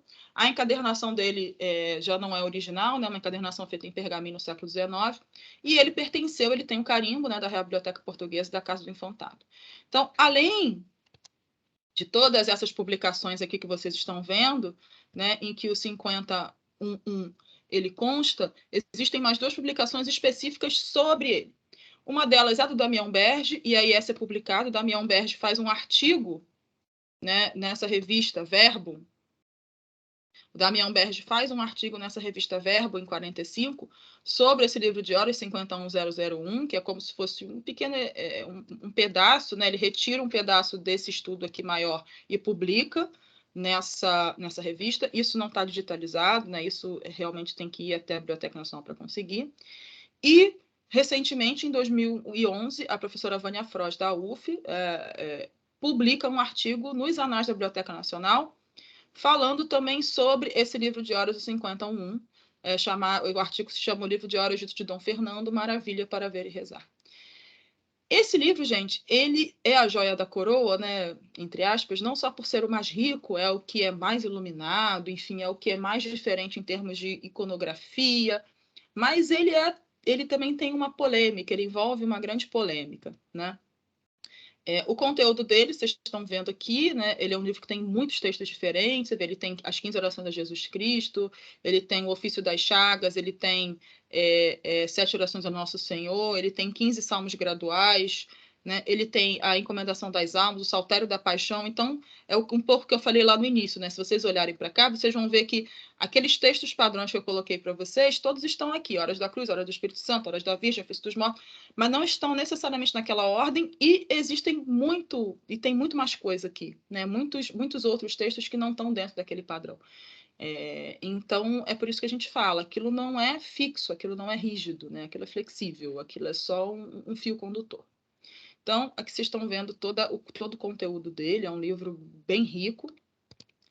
E o conteúdo em termos de iluminação. Então, 24 miniaturas de página inteira, a gente chama de página inteira aquela que ocupa realmente todo o folho. 8 miniaturas de meia página, que são um pouco menores. 12 vinhetas marginais, ou seja, são 12, como se fossem medalhões ou quadradinhos, né, menores que ficam nas margens, e 33 iniciais historiadas. Então, de longe, é o livro mais iluminado da coleção da Real Biblioteca. Qual é a polêmica dele? A polêmica dele é justamente essa aqui. No último folho, penúltimo folho, né, no folho 199 verso, a gente tem esse escrito aqui, que é o chamado colofão. O que é um colofão num manuscrito? Um colofão é geralmente uma anotação feita pelo editor ou pelo proprietário do livro, enfim. Mas é como se fosse uma oração, geralmente no final do livro, que vai falar justamente sobre origem, datação e proveniência. O que fala esse colofão aqui? Que esse livro ele foi iluminado por um artista chamado Spinello Spinelli, a pedido do padre Joaquim de Sá, que esse livro pertencia ao rei Dom Fernando de Portugal. Bom, e que a gente tem o ano aqui, né, 1378, ou seja, que esse livro seria de 1378. Mas a gente tem um problema. Quando a gente lê esse colofão e a gente olha para o livro não parecia ser um livro de 1378. Né? Então, algumas dúvidas, algumas questões começaram a ser levantadas, e o primeiro a fazer isso foi realmente o Damião Berge. Né? O Damião Berge, ele é o primeiro a falar que esse colofão ele é uma informação falsa, né? Que é mentira isso. Então, trouxe aqui uma citação do Damião Berge. Evidentemente, trata-se de um pós-escrito um tanto posterior, a letra gótica e tinta encarnada, se bem que imite a dos textos precedentes, não lhe consegue a firmeza e perfeição. O latim bárbaro destoa por completo da linguagem correta usada pelo compilador do texto, e na grafia de 1378, segundo me lembrou atenciosamente o Dr. Bartolo da Silva, o 7 não é do século XIV. Então, o próprio Damião Berge, que foi o primeiro a analisar esse livro, ele já traz essa discussão, né? Esse colofão não me parece verdadeiro. Esse colofão é posterior, ou seja, alguém, em algum momento depois que o livro foi feito, escreveu no final do livro tudo isso, né? Talvez, não sei, como uma forma de legitimação, não sei por quê. Escreveu dizendo que o livro era do Spinello Spinelli, que era do Dom Fernando, que era de 1378, mas isso não bate com o restante, as análises que se faz do restante do livro. Né? Mais à frente, e aí o Damião Berge ele até vai fazer uma indicação, né, de autoria para esse livro. Ele vai dizer que acha que o livro é do século XV, mas ele vai fazer uma outra indicação de autoria para esse livro. A professora Vânia Frois, né, que voltou a estudar um pouco esse livro, ela vai continuar investigando essa questão do colofão e ela vai entrar em contato com outro grande especialista de manuscritos, dessa vez norte-americano, que é o James Merrill. E aí o James Merrill ele veio, né, aqui há muitos anos já, ele veio aqui ao Brasil para olhar, analisar esse livro. Né? E aí, isso aqui está publicado no texto da professora Vânia, dos Anais da Biblioteca. Então, né, botei em inglês, mas vou traduzir. Então, qual é o parecer do James Merrill? Entre as muitas coisas que não são autênticas sobre a localização e execução do brasão de armas, eu menciono. Por que aqui o brasão de armas? No primeiro fólio do livro, a gente já vai ver, tem uma iluminura de de São Sebastião, amarrado a uma árvore, né, sendo flechado, e na copa da árvore tem um brasão de Portugal. E aí, esse é o primeiro fólio do livro, o que o James Merrill vai falar sobre essa iluminura, esse brasão, especificamente, né? Então, entre as muitas coisas que não são autênticas sobre a localização e execução desse brasão, eu menciono ilustrações de santo, como essa de página inteira de São Sebastião no fólio 1 verso, não são normalmente encontradas antes de calendários em livros de horas. Tal ilustração não faz muito sentido como um frontispício para o livro de horas. A localização desse brasão de armas é sem sentido, né? Pois os brasões de armas eles normalmente não aparecem em árvores ou em paisagens, em cenas, nesse tipo de cena, né? de martírios. Isso contradiz todas as regras normais da heráldica, né? da colocação e da localização em função da heráldica. Os pigmentos usados nesse brasão de armas diferem daqueles achados em todo o resto do manuscrito, o que por si só indica que esse brasão foi adicionado depois que o livro já tinha sido finalizado. A pintura desse brasão de armas não é refinada e é notavelmente bagunçada, né? Clumsy bagunçada ou mal feita, né? O que não se esperaria se esse brasão de armas realmente fosse feito para glorificar um importante donatário, importante proprietário. Ou seja, o brasão de armas no fólio 1 não é original e não parece ser uma indicação autêntica de propriedade. Esse é o parecer do James Merrill. E depois ele continua, né? Isso já num outro momento, né? numa carta mandada a Georgina Stanek, que era a coordenadora desse acervo na época em que o James Merrill estava aqui, 2004. Então, como eu lhe informei durante a minha visita, a informação dada no colofão do fólio 199 verso, de que o manuscrito é de 1378 e foi feito por Spinello Spinelli, é incorreta. O colofão é uma adição pós-medieval ao manuscrito, ou seja, uma farsa que dá falsa informação. Então, o James Merrill é categórico ao dizer que esse colofão ele é falso. Né? Por muito tempo, então, esse livro 51.1 foi conhecido como o livro de Dom Fernando por conta daquele colofão. Então, isso é uma coisa que a gente já não chama ele mais assim porque está errado. Ele não pertenceu a Dom Fernando, ele não é de 1378, ele não é nada disso. Todas essas informações que estão colocadas ali, elas são falsas. A pergunta de 1 milhão, né, de dólares, de euros, enfim, ou as perguntas. Quem fez isso? Por que fez isso? Aí isso é uma coisa que a gente não sabe. Então, a gente precisa aí de novos pesquisadores interessados em estudar isso, porque é algo que a gente ainda não sabe. Quando essa iluminura e esse colofão foram adicionados, por que isso foi feito? Isso a gente ainda não sabe. A gente só sabe que essas informações são falsas. Então, se o livro não foi de Dom Fernando, não é de 1378, de onde esse livro veio? E aí o James Merrill também vai dar essa resposta para a gente. Ele diz que esse livro 51 ele foi feito no sul da Holanda, ou seja, em Bruges, para ser exportado para a Inglaterra, por isso ele é de uso do Salon de Salisbury. Isso era uma coisa comum, tá? O mercado inglês, era comum que proprietários ingleses encomendassem seus livros em Bruges, né? Bruges fornecia muitos livros de horas, não só para a Inglaterra, mas também para Portugal. Né? A gente sabe que alguns livros de horas portugueses, como o livro de horas do Dom Manuel, da Dona Leonor, eles foram feitos nos Países Baixos. Né? Então, isso era comum. Então, Bruges, o livro foi feito em Bruges para ser exportado para a Inglaterra, por isso o seu uso de serum, provavelmente em 1460. E que ele é próximo, né, ele está relacionado a um pequeno subgrupo de livros de horas de luxo produzidos em Bruges para clientes ingleses, e dos quais a gente tem dois que são mais próximos ao 51, que são chamados Pembroke Psalter Hours. Um está no Museu de Arte da Filadélfia e outro está no Fitzwilliam Museu em Cambridge. Então, eu trouxe rapidamente imagens deles dois. Então, a gente tem uma imagem aqui do Pembroke Psalter Hour, que está no Museu de Arte da Filadélfia. Como vocês estão vendo, é uma imagem da Anunciação com o Cristo no Horto. E o outro, esse é o Pembroke Psalter Hour, que está no Museu Fitzwilliam, em Cambridge, na Inglaterra. E, então, o nosso livro aqui do Brasil, ele seria aparentado, né, provavelmente seria de mesma produção desses outros dois livros, né, ou saltérios, que vocês estão vendo aqui. Bom, então vamos ao livro 51. Então, aqui está a capa. Deixa eu passar para vocês. Aqui a gente tem...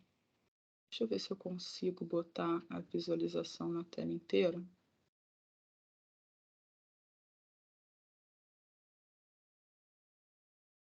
Conseguem ver? Perfeito, perfeito, sim, ótimo.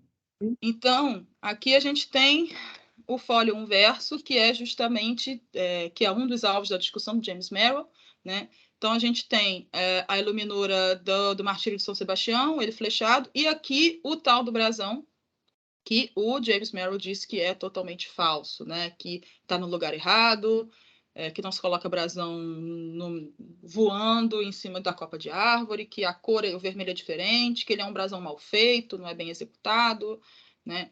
Então, esse que seria, né, uma adição posterior, ou seja, isso não é original do livro. Bom, aqui a gente tem um calendário, e aí aqui dentro do que eu falei para vocês, né, as colunas, aqui a gente tem os dias, né, as festas dos santos, as festas litúrgicas, aqui os dias da semana, né, A, B, C, D, E, F, G. Aqui a gente tem o sistema de contagem dos dias, que era o antigo sistema romano de calendas, nonas e idas. E aqui a gente tem os chamados números dourados, que servem para calcular a data da Páscoa. Eu vou ser sincera para vocês, não me perguntem. Tem uma conta, né, o Roger Rick, que é um dos autores que eu uso, ele apresenta lá, é uma conta imensa que eles fazem cada ano para poder, usando esses números aqui, para poder descobrir quando vai cair a data da Páscoa. É uma conta, assim, nossa, é super complicado. Mas o Roger Rick apresenta lá a fórmula, uma fórmula matemática mesmo. E aqui a gente tem também, embora de maneira muito simples, a representação da iconografia dos trabalhos dos meses, né? Então, aqui seria janeiro, aqui é o homem se aquecendo perto à fogueira, né? Janeiro é um mês muito frio na Europa, né? Então, geralmente, janeiro aparece uma cena de interior, um banquete, as pessoas se aquecendo. Aqui a gente tem fevereiro, em que já começa... Deixa eu ver aqui, fevereiro. Em que já começa aqui a gente tem ele trabalhando aqui a árvore seca, né? Março, abril, então abril começa, né, o tempo outono, né? Enfim, primavera, então eles começam a melhorar o tempo, começam a mostrar cenas externas, né? Caçada, aqui é maio, uma cena de falcoaria, né? Que a gente tem um falcãozinho aqui no bracinho dele. Deixa eu ver se eu consigo. Aqui eu não consigo aumentar. Deixa eu ver se ele volta. Pronto, acho que aqui dá para ver melhor, né? Então, aqui, ó, o falcãozinho aqui. Deixa eu tentar botar em 100%, para vocês verem melhor a imagem. Pronto. Junho, né? Que eles estão começando a preparar o solo já para a plantação. Julho, que eles já estão fazendo a colheita do trigo. Agosto, mesma coisa. Setembro, que eles estão amassando a uva para o vinho. outubro, eles estão semeando, né, cuidando dos campos. Novembro, engordando os porcos para o abate, porque em dezembro eles vão abater os porcos para o Natal, né, para o inverno, vamos dizer assim. Então, esses são os trabalhos dos meses. E aqui, agora deixa eu diminuir novamente. Aí aqui a gente tem, né, vou passar rapidamente, né, a gente começa a ter essa iconografia que eu falei para vocês, né. Então, percebo que, vocês vão ver que em todas as iluminuras desse livro, a gente vai ter esse mesmo padrão, né, a iluminura de página inteira e 4 medalhões, cada um na borda, né, da margem, com um santo diferente. Aqui, nesse caso, a gente tem um Cristo, né, que abençoa, enfim, um Pantocrátor, a gente pode pensar, e aqui são os pais da igreja, né, Jerônimo, Agostinho, Ambrósio. Isso, Ambrósio, me deu um branco. Jerônimo, Agostinho, Ambrósio, e qual é o outro, Mauro? Me deu um branco, perdão. Magno, Gregório Magno. Isso, Gregório, isso mesmo. Isso mesmo. Os pais da igreja com o Cristo Pantocrator. Então, vou passar aqui para vocês darem uma olhada. Percebam que a gente tem alguns folhos com a decoração marginal, outros sem. Isso é o que eu chamei para vocês de mancha de texto, tá vendo? Todo folho, todo manuscrito, ele nunca, quer dizer, nunca, né? Na verdade, os livros de luxo, vamos dizer assim, eles não são escritos de borda a borda, de ponta a ponta, né? Existe uma parte só que é a mancha de texto, porque sempre é deixado espaço para a decoração marginal, né? As iniciais, que são essas letras, né, grandes, enfim. Então, deixa eu abrir aqui as miniaturas. Uma coisa que eu quero mostrar para vocês aqui nesse livro é aquela iconografia que eu comentei do ofício da Virgem, né? Então, aqui a gente tem alguns santos, São Jorge, São Cristóvão, Santana, né, com a Virgem e o Cristo. Eu quero muito mostrar para vocês a iconografia do ofício da Virgem, que é aquela que junta os dois ciclos iconográficos. Vamos lá.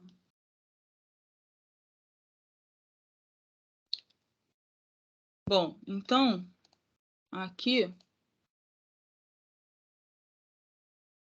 Memória de Santa Bárbara. Peraí. Então,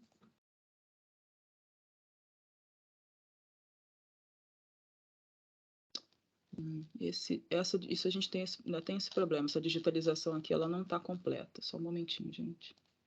Deixa eu abrir a outra, porque a outra está completa. Eu tenho 2 digitalizações aqui, eu nunca me lembro qual que está completa.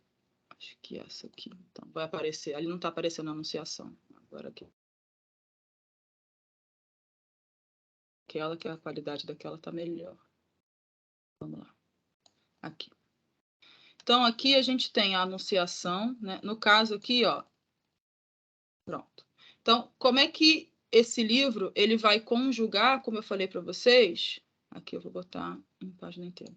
Ele vai conjugar, como eu falei para vocês, as 2 iconografias no ofício da Virgem, a vida da Virgem e a paixão de Cristo. Como é que ele faz isso? Ele primeiro vem no fólio, a iconografia, né, os chamados passos da paixão, começando aqui com o Cristo no horto, como vocês estão vendo, e no fólio seguinte, né, aqui é o recto de um fólio, no verso do fólio seguinte, a gente vai ter a anunciação, né, que são, a anunciação é aquela que inicia o ciclo iconográfico da vida da Virgem, e o Cristo no horto é aquele que inicia o ciclo da paixão de Cristo, né? Então, o ofício da Virgem abre assim. E aí vai sempre fazer esse conjunto, né? Essa combinação. Paixão de Cristo, vida da Virgem. Então, Cristo no horto, Anunciação. Agora, deixa eu voltar para o outro. Não, vou continuar aqui, que é mais fácil. A prisão de Cristo.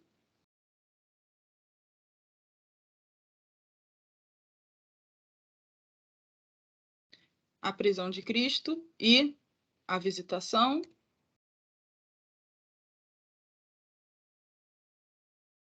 Aí aqui no meio começam alguns outros textos, né, algumas coletas e orações, onde vocês podem ver essas chamadas iniciais historiadas. Então percebam que esse livro ele é bem diferente, né? Ele mistura um texto no meio do outro. Então a gente vai ter as iniciais historiadas aqui com alguns santos, né? São Estevão, Santo André, aqui é São Lourenço, enfim, São Nicolau. Aqui é todos os santos, são as memórias, né? Então são pequenas oraçõezinhas para cada um desses textos. Aí as memórias vêm no meio, nas horas de laudes do ofício da Virgem. Então esse livro ele é bem diferente, né? Dentro daquilo que eu falei para vocês. O conteúdo nunca é fixo. Bom, na próxima hora canônica, né? Matinas Laudes, nas primas agora, a gente vai ter Cristo diante de Pilatos, Natividade. Depois, nas terças, a gente vai ter o açoitamento de Cristo e o anúncio aos pastores. Depois, nas sextas, a gente vai ter Cristo carregando a cruz e a Epifania. Depois, a gente vai ter nas noas crucificação, apresentação de Cristo no templo, ou circuncisão, né? Depois, nas vésperas, a deposição de Cristo da cruz e o massacre dos inocentes.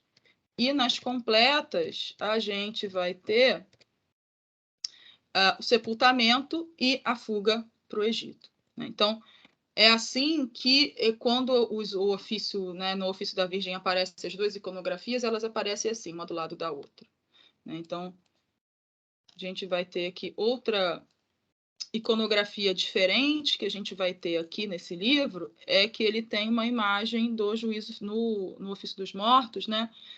Ele traz uma imagem do juízo final. Deixa eu só... não, minto aqui. Vida de Jó, não, perdão, ressurreição de Lázaro, né? A gente tem aqui. E a gente tem também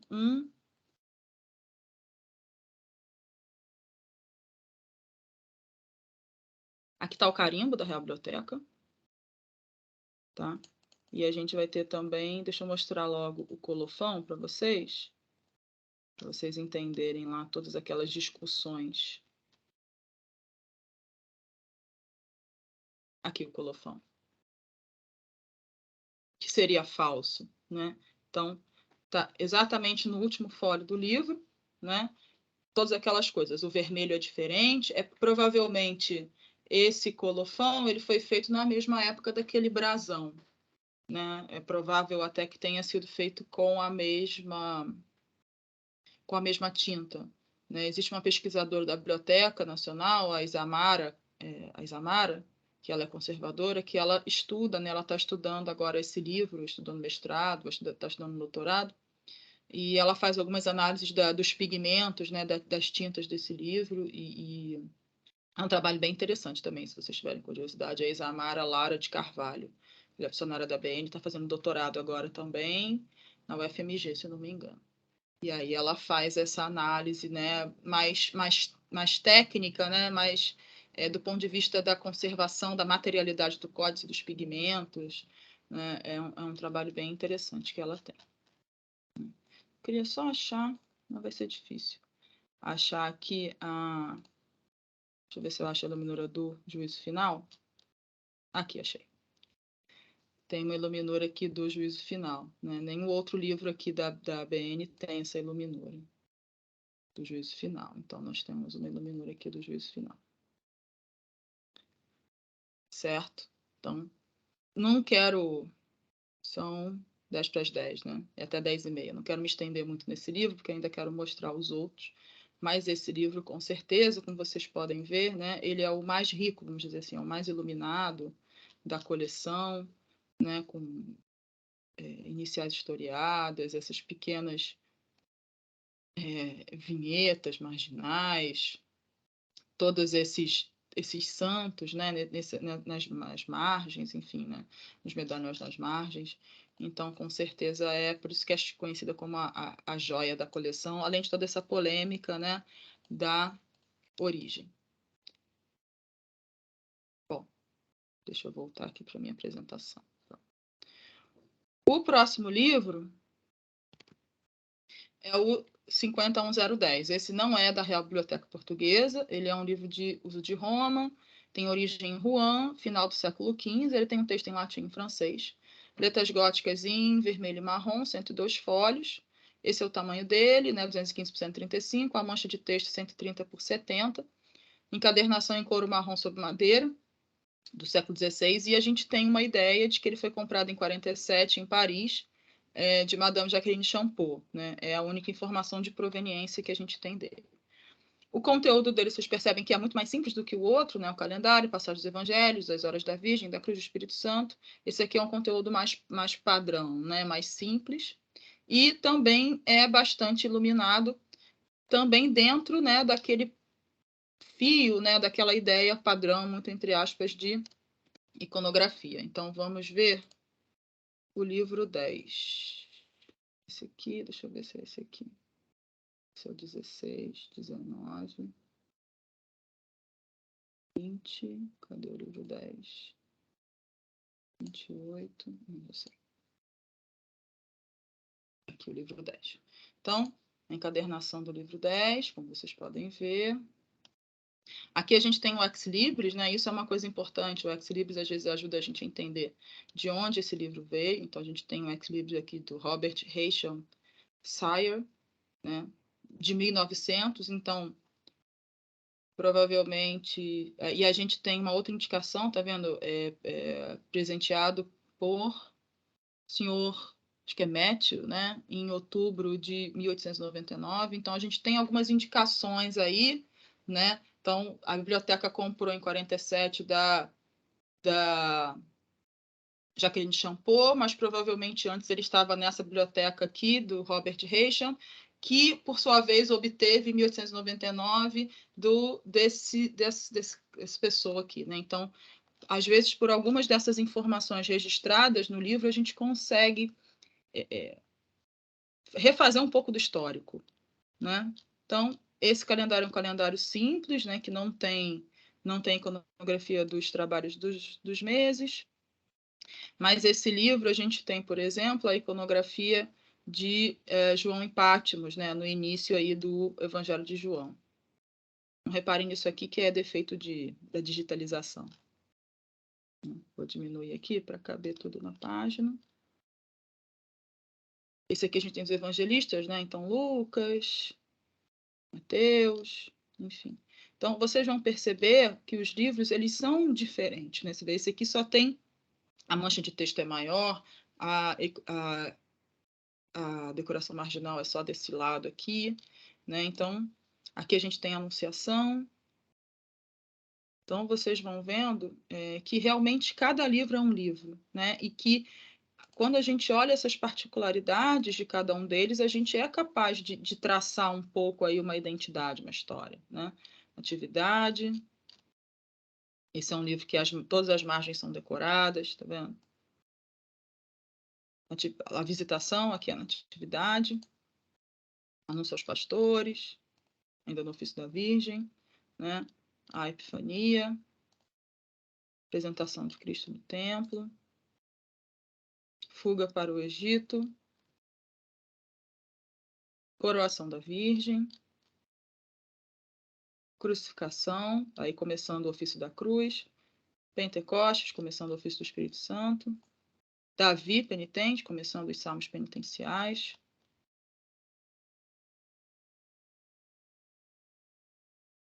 Aqui, uma cena de velório, né, marcando o início do ofício dos mortos.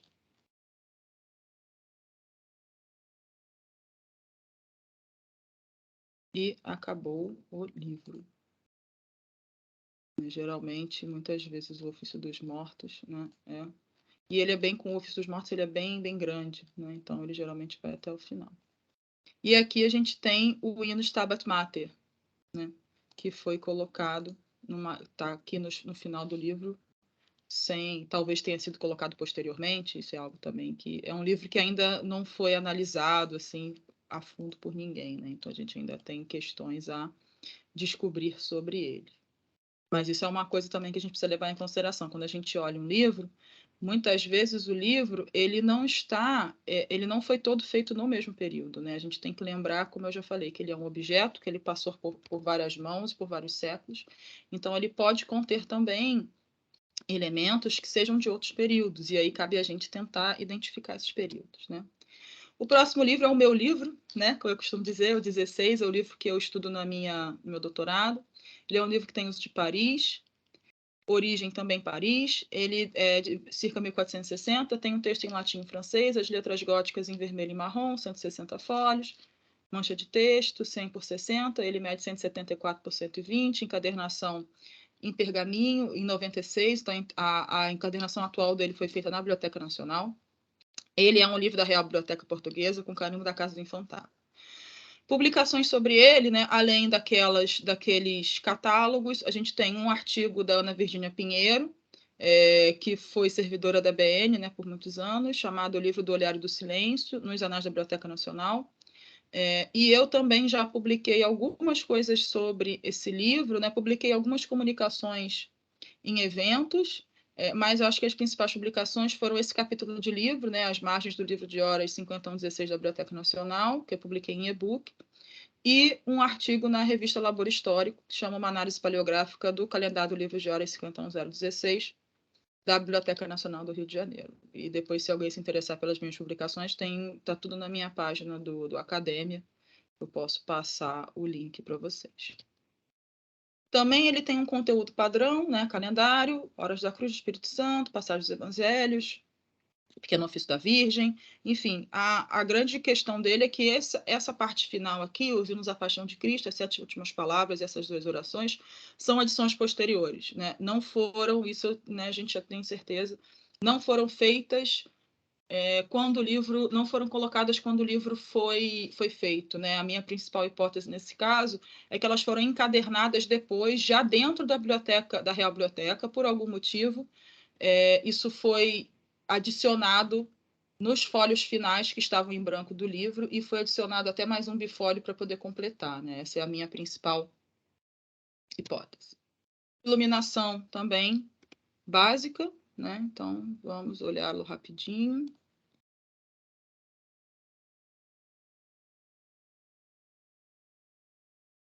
Então, o calendário dele, bem simples, né? Esse número aqui, ele é interessante, provavelmente é um número dele de chamada, né, de localização, quando ele ainda fazia parte da Real Biblioteca Portuguesa, né? Provavelmente feito pelo Damas ou pelo Marrocos. Ele tem essa inscrição aqui raspada, né, que a gente vê que é uma letra diferente. Não, a gente não consegue, nem ao vivo, nem nada, identificar o que estava escrito aqui. A gente só consegue ver que é uma letra diferente, não é uma letra gótica, não é uma letra um pouco posterior. Então, aqui está o carimbo, né, da Real Biblioteca. Então, estou passando ele aqui rapidinho para vocês verem. Ele começa com a crucificação, depois do calendário, né, com o ofício da cruz, ofício do Espírito Santo com Pentecostes, então ele já tem uma ordem diferente, né, daquela que a gente considera padrão. Ele tem essas 2 iluminuras, né, aqui a oração Obsecrote e aqui a Intemerata, em que ele traz essas iluminuras pequenininhas nas margens. Anunciação, e aqui é curioso esse fólio, né, é o único fólio desse livro que tem isso e de toda a coleção, né? Ele traz a Anunciação aqui e ele traz esses 3 medalhões pequenininhos nas margens com histórias da vida da Virgem, né? Então, o nascimento da Virgem, a apresentação da Virgem no templo e as bodas da Virgem com José. Uma lógica narrativa, né? Contando mesmo a história da Virgem num único fólio. Depois a gente tem a Visitação. Ele é um livro que tem uma margem apenas decorada. Depois, Natividade. Depois, Anúncio aos Pastores. Depois, Fuga para o Egito. Aqui atrás, né, a Queda dos Ídolos. Coração da Virgem. Davi.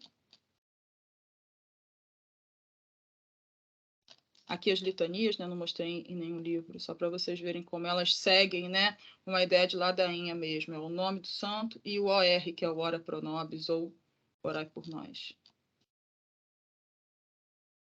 O Ofício dos Mortos, com a cena do enterro, né? E para vocês verem a parte final. Então, aqui, por exemplo, a gente vai ter um carimbo, né? Quando acaba o texto da última oração, a gente tem o carimbo da Real Biblioteca. E aí aqui a gente tem o início de um outro texto, né? Que são as 7 últimas palavras de Cristo na cruz. Então, a gente vê que é diferente, né? Não está com a margem decorada, a letra é um pouco diferente, né? Tem esses prolongamentos aqui. Então, provavelmente, esses folhos aqui estavam em branco originalmente no manuscrito e esses textos foram adicionados posteriormente.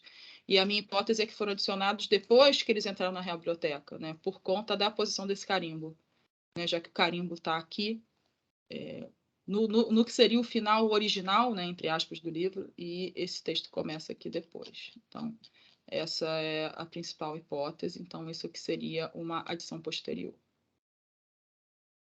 Esse é o livro 19, né? Vou voltar para ele aqui rapidinho.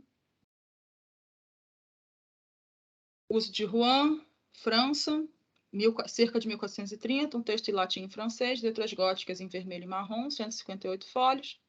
A medida do livro da Mancha, encadernação, e esse livro também pertence à Biblioteca Portuguesa.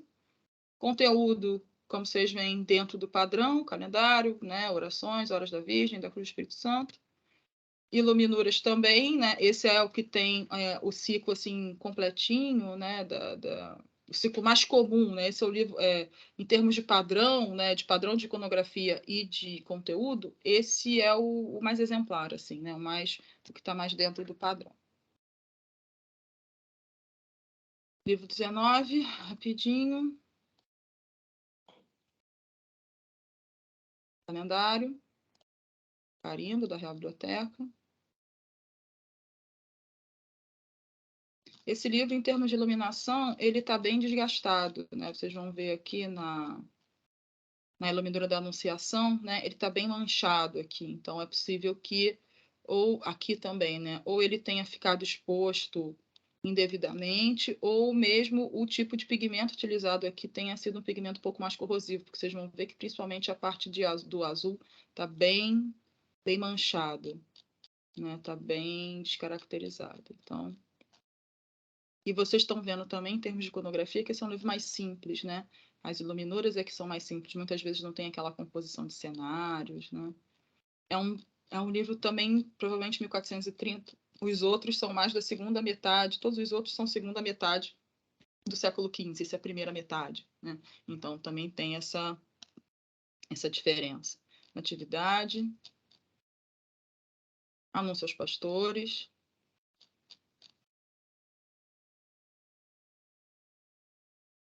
adoração dos magos, a apresentação de Cristo no templo, fuga para o Egito, um livro que não tem decoração marginal, tá vendo? Na maioria das páginas. As páginas são bem simples. Oração da Virgem, crucificação, ofício da cruz, Pentecostes, ofício do Espírito Santo, Davi, nos Salmos e litanias, ao carimbo de novo, e ofício dos mortos com uma cena de velório. Então, só para vocês verem um pouquinho aí da cara do livro. Isabel, Oi? ele está em latim? Todos os livros estão em latim. É, porque, assim, tá numa linguagem que, até embora a gente consiga ler, não tá dando para entender, porque é muito... Não sei se as letras estão muito complicadas, estão Não, muito... é porque é isso mesmo. Como ele é um livro medieval, ele é escrito em latim e em letra gótica. Então, para ler esse livro, você tem que ter um você não lê o livro hoje como a gente lê, né? Primeiro você tem que ter um conhecimento de latim e um pouco de conhecimento de paleografia, né? Não é um livro que você consegue pegar assim para ler, porque ele está em gótico, né? Fora que, assim, numa digitalização às vezes é um pouco mais complicado, né? Ao vivo as letras estão mais visíveis, mas sim, são todos em latim, né? Que era a língua, né? A língua da igreja, né? Até pouco tempo atrás, inclusive, né, Dom Mauro? Não tem tanto tempo assim, né? Continua sendo oficial, né? Cada vez menos usada, mas continua sendo a língua oficial da igreja. Pois é, então os livros estão em latim e em letra gótica, a maioria deles, né? Então isso realmente dificulta um pouco a leitura. Por isso a imagem é tão importante hoje em dia para a gente analisar o livro, né? Ok, obrigado. Nada. Livro 20 é um livro que não era da Biblioteca Nacional, foi comprado, né, do Isidoro de Castro no século XIX. Então vocês têm aqui, é um livro curtinho, tá vendo? Só tem 64 folhas. Porque ele só tem, né, Horas da Virgem, da Cruz do Espírito Santo. Esse não tem calendário, que é uma coisa muito rara. Mas ele, apesar de ter só esses 3 ofícios, ele é bem iluminado, né, como vocês podem ver. Então, vamos a ele rapidinho. Livro 20. Vocês estão vendo aqui o que eu falei, número de registro, né? Esse é o número de registro dele na instituição. Inclusive é o que aparece muitas vezes na digitalização, mas ele é conhecido por aquele número que a gente viu de localização. Então aqui ele está até, né, se eu não me engano, a conclusão que chegou é que ele está encadernado, foi em algum momento quando a encadernação dele mudou, né, quando ele precisou ser aberto para reencadernar, ele foi reencadernado errado, e aí colocaram essa iluminura da Adoração dos Magos no início, né? Porque esse não seria o início, né? Isso aqui foi um erro de encadernação em alguma das encadernações que ele passou. A Anunciação, vocês veem que ele está bem desgastado também, né? A conservação dele está bem ruim. Ele é um livro curto.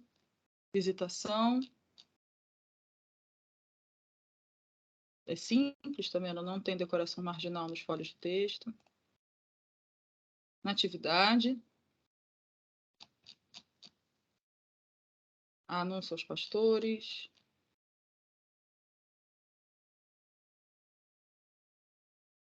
Apresentação no templo. Fuga para o Egito.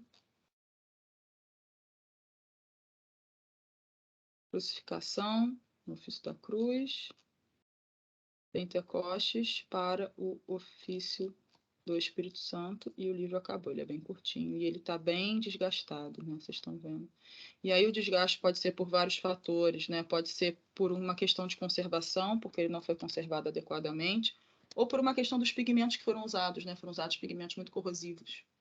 O livro 22 é um livro que pertenceu, então, à Real Biblioteca Portuguesa, Casa do Infantado, é um livro de Rouen, também em latim e francês, 132 folhas.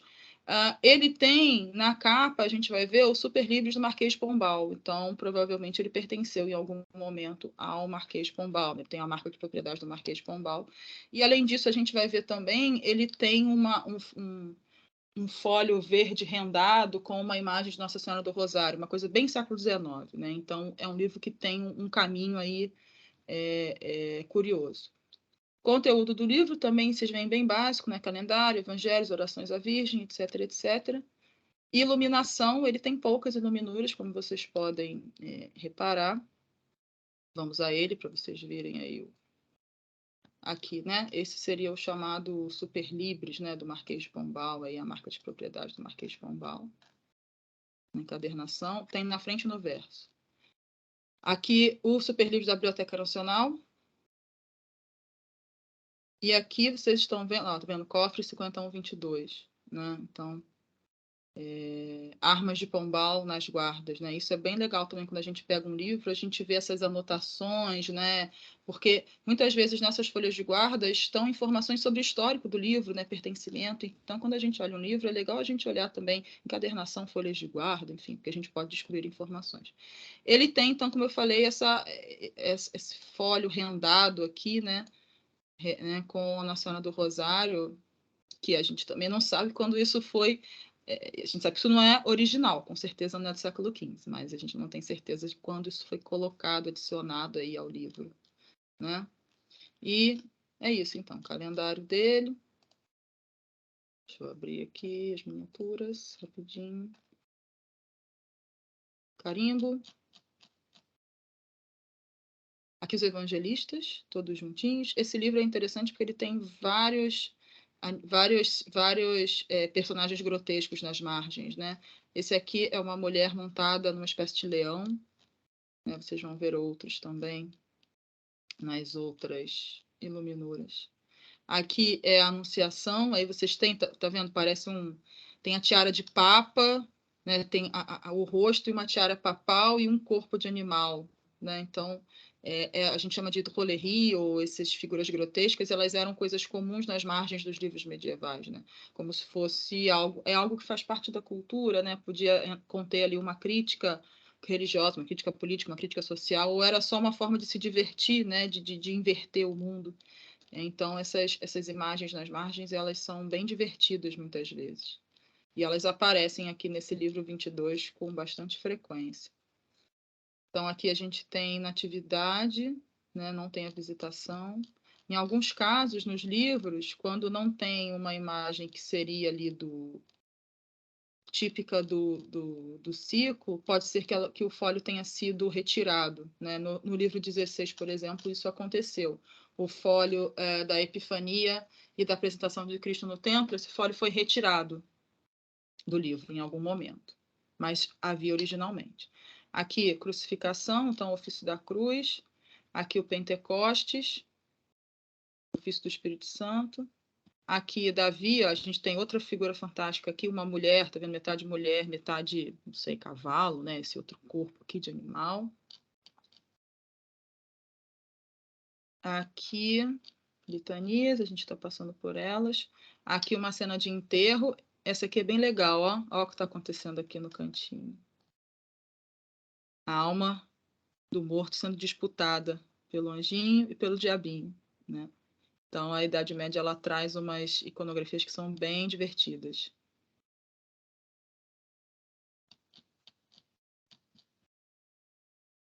E a gente tem, por último, uma imagem da Virgem com Cristo morto, ou Pietà. E aí, uma indicação legal desse livro é que a gente tem essa mulher ajoelhada aqui. Quem seria essa mulher? É algo que a gente precisa discutir, né? Talvez uma proprietária original do livro, não sei. Percebam que parece que tem um douradinho aqui, né? Tem alguma coisinha, algum dourado aqui, não sei se foi raspado, se foi pintado por cima, enfim. Então, esse livro aqui é um livro que pode ser que a gente tenha seja um pouco mais simples, entre muitas aspas, para investigar, porque pode ser que a gente tenha algumas indicações, né, de autoria aqui nessa, de autoria não, perdão, de propriedade aqui nessa imagem, né? Além da questão do Marquês de Pombal, né, de ter pertencido ao Marquês de Pombal, tá vendo? Na capa e na contracapa. Estou acabando. Meu tempo também. Tranquilo. Livro 23 é um livro curtinho, só de 82 folhos, não pertence à Real Biblioteca Portuguesa, né? Então, aqui a gente tem a indicação, né? Ele foi doado à biblioteca junto com a coleção Andrade Leite, em 1906. Antes tinha sido comprado de Joaquim da Silva Nazaré por R$150 mil. É legal que a gente tem até o valor. Né, uma encadernação em pergaminho moderno. Então, é um livro curtinho, de 82 folhos. Apesar disso, vocês veem que ele é bem completo, né? Calendário, Hora da Virgem, Hora da Cruz, Hora do Espírito Santo, o Ofício dos Mortos, ele é bem completinho. Então, ele tem todos os textos, né? Os ofícios curtinhos e algumas... essa é bem legal, né? A Morte em Pé em um Sarcófago, vou mostrar para vocês. Essa iluminura é bem legal no Ofício dos Mortos. Livro 23, vamos lá. Então, Pentecostes, né? Mas ali está dizendo que isso aqui não faz parte do livro originalmente, foi encadernado aqui depois.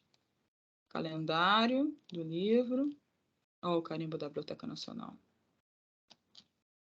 Também um livro simples, né? Vocês veem que quase não tem iluminação marginal, só em alguns folhos, aqui no caso na Oração do Sécroto. Então, a Anunciação. Vou diminuir aqui.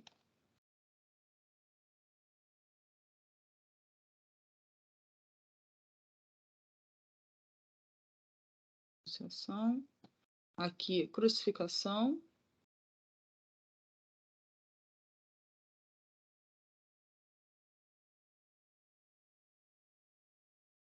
Essa imagem aqui. O que é essa imagem mesmo? Esqueci, gente, desculpa. Ah, também é um Pentecostes. Também é um Pentecostes. Parece que está um espaço bem diferente das outras, né? Também é um Pentecostes. Essa é bem legal, né? Davi e Golias. Isso aí está nos Salmos penitenciais. Então, ao invés de ser um Davi penitente, é uma imagem, né, de Davi e Golias, quando Davi derrota Golias, né? E no Ofício dos Mortos é a imagem mais legal desse livro, aqui. É a morte, né, uma caveirinha, enfim, como vocês quiserem chamar, saindo aí do seu túmulo. E aqui é memento, né? Memento significa lembre-se, né? Ou seja, lembre-se da morte, lembre-se que esse dia vai chegar para todo mundo, né? É um pouco essa ideia, dentro daquilo que eu falei para vocês, de que era comum ler o Ofício dos Mortos como forma de se preparar para a morte, né? Então, aqui está bem ligado a isso. Então, um livro mais curto. E, por fim, o livro 28, Uso de Roma, 117 folhos, né? Uma mancha de texto. Esse tem proveniência desconhecida, a gente não sabe de onde veio, como é que chegou na Biblioteca Nacional. Ele é de Bruges, entre 1450 e 1480. Um conteúdo bem completo também, calendário, né? Todos os ofícios que a gente viu. Mas ele só tem uma miniatura, que é a miniatura da ressurreição de Lázaro, já no fólio 101 verso. Então, rapidinho o 28 para vocês. Então, aqui a gente tem, né, foi comprado este precioso manuscrito. Então, aqui é uma carta que veio, né, falando sobre a proveniência, como é que ele foi comprado. Então, legal estar também digitalizado. Então, é um livro bem simples, né, um pergaminho bem escuro, só com os textos, como vocês estão vendo. Tem esse brasão aqui de propriedade. É algo que precisa ser investigado também, né, nas Horas da Cruz. Então, é um livro mais simples, né? Provavelmente é um livro que foi de confecção mais barata, vamos dizer assim. Deixa eu só achar a iluminura aqui da ressurreição de Lázaro. Está mais para o final do livro.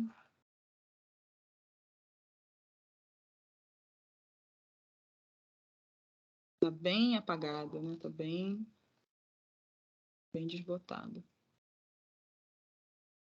E é isso, gente.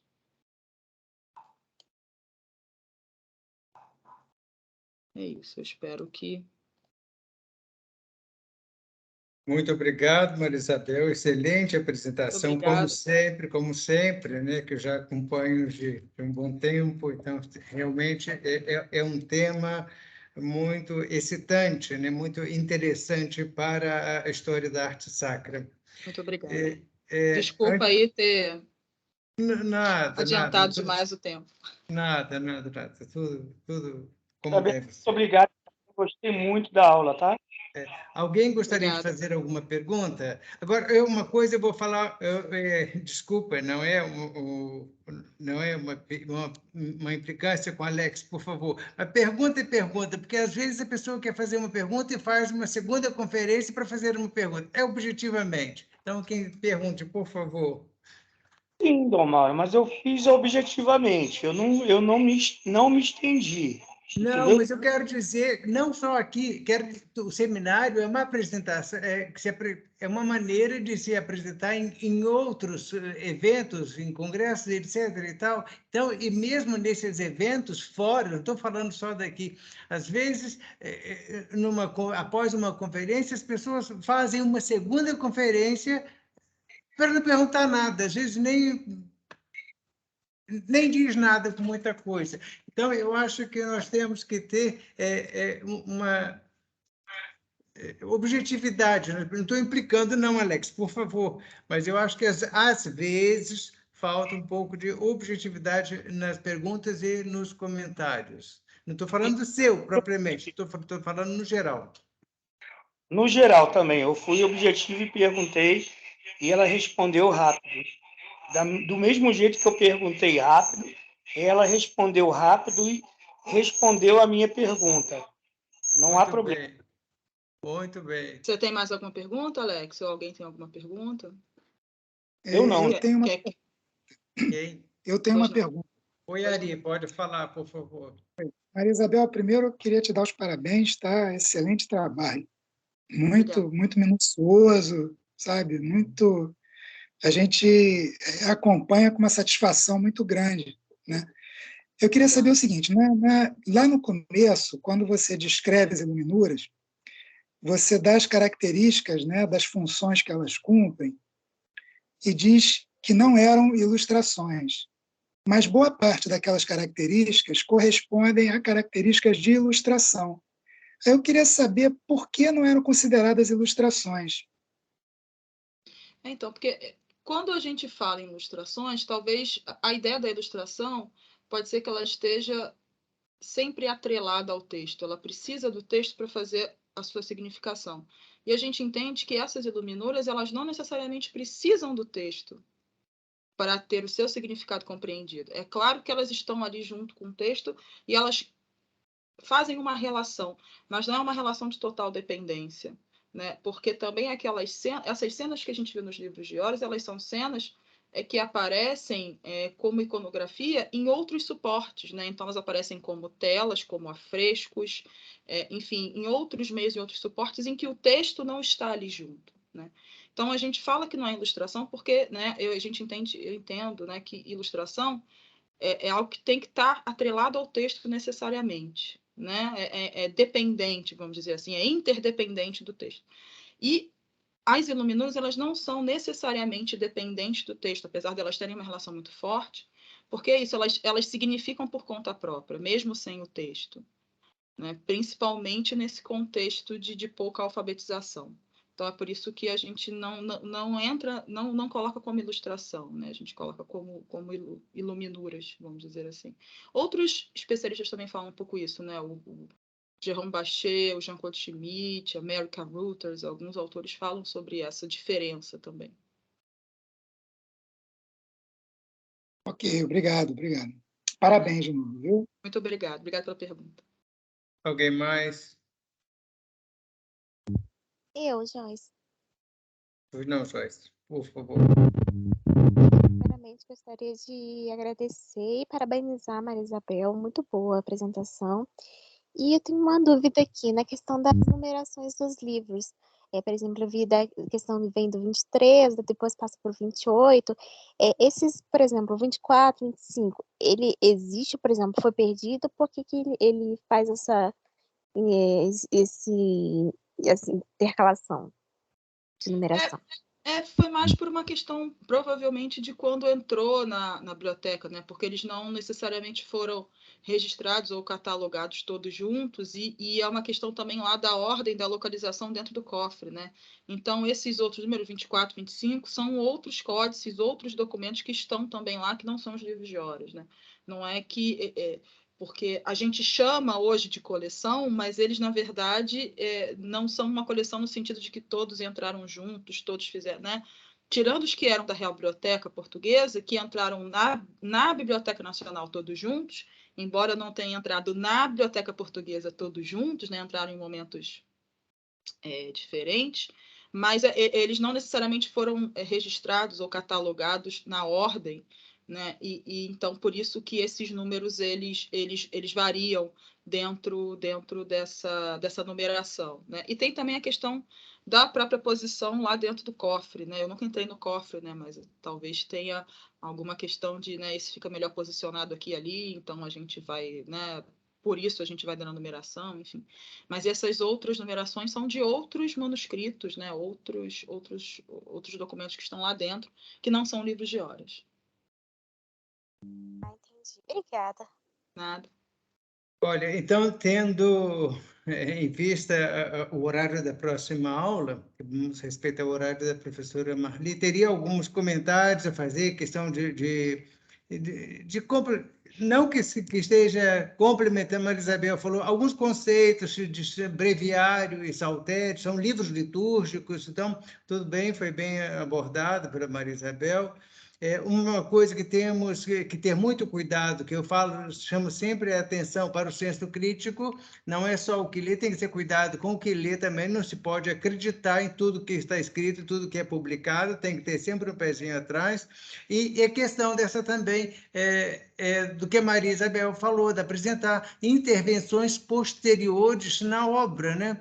Tintas diferentes, até mesmo a iconografia, às vezes, pode complicar um pouco a obra. A questão de uma parte de um livro que foi encadernado erroneamente, como a visita dos magos, que não deveria ser a primeira página, e que, no entanto, foi. Então, eu acho que quem trabalha, nesse caso, o encadernado, faltou um pouquinho de conhecimento do encadernador. Eu acho que a pessoa tem que estar um pouquinho consciente no âmbito do seu trabalho, seja do restauro, seja da encadernação, diversos âmbitos de atuação. Eu acho que Maria Isabel, depois que acabar essa fase de doutorado, poderia pensar num curso. Eu gostaria muito que você fosse professora do nosso curso de pós-graduação em História da Arte Sacra, mas essa é uma questão que não depende só de mim, então vamos ver como é que fica isso. Mas que tal pensar num curso de extensão sobre livro de horas? Eu acho que é um tema riquíssimo, eu acho que pode ajudar muita gente. Acho que seria muito bom. Vamos pensar nisso? Podemos Sim, pensar? eu gostaria muito, Dom Mauro. Então, Agradeço muito. Com certeza vamos nos falando para pensar já para o ano que vem, se for possível. Isso. Eu teria muito gosto que você estivesse aqui. Passa os links, eu tenho interesse nesses links, todos os links que você referiu. Tá. Tenho interesse nesses links e gostaria só de lembrar que na próxima semana nós teremos a apresentação do Fernando Gonçalves e do Marcos Coutinho falando sobre azulejo hidráulico nas igrejas históricas daqui do centro do Rio de Janeiro. E vejamos que Maria Isabel está falando de uma questão de Idade Média, agora já temos século XIX, século XX. Então, é um tempo, é arte, mas em tempos distintos. É bom para a gente ver que a arte sacra ela perpassa vários séculos, né? Em vários séculos, vários e depois também suportes, né? Várias suportes, exatamente. Né? Teremos uma palestra que vai falar exatamente sobre suporte. E você falando nisso, um dos comentários que eu gostaria de fazer mais aqui, a preparação do pergaminho, né? que é um suporte. Então, tudo isso é muito interessante, mas não vamos mais adiantar o tempo. Vamos deixar para o próximo encontro e respeitar, sobretudo, o horário da professora Marli. Tá bom? Tá certo. Um beijo, muito obrigado, mais uma vez agradecimento, e depois podemos ver aqui, deixa eu ver que tem os recados, cumprimentos aqui, Maria Isabel, mandar os links, a Joyce está pedindo para mandar os links. Vocês querem que eu mande por onde? Posso mandar por e-mail para o Dom Mauro disponibiliza? Pode ser assim ou prefere que eu mande de uma outra maneira? Pode ser assim e também pode ser depois quando eu disponibilizar o vídeo no YouTube, também pode ser. Aí eu coloco lá nos comentários, né? Tá bom. Tá bom? Tá bom. Um beijo. Muito obrigada, Dom Mauro. Obrigada a todos. Bom dia a todos. Agradeço. Tchau. Tchau. Dom Maria Isabel. Oi. Como? Bom dia, Dom Mauro, Maria Isabel. Obrigado a todos também. Obrigada. Bom dia a todos. Tchau. Bom dia. Bom dia. Tchau. Obrigada.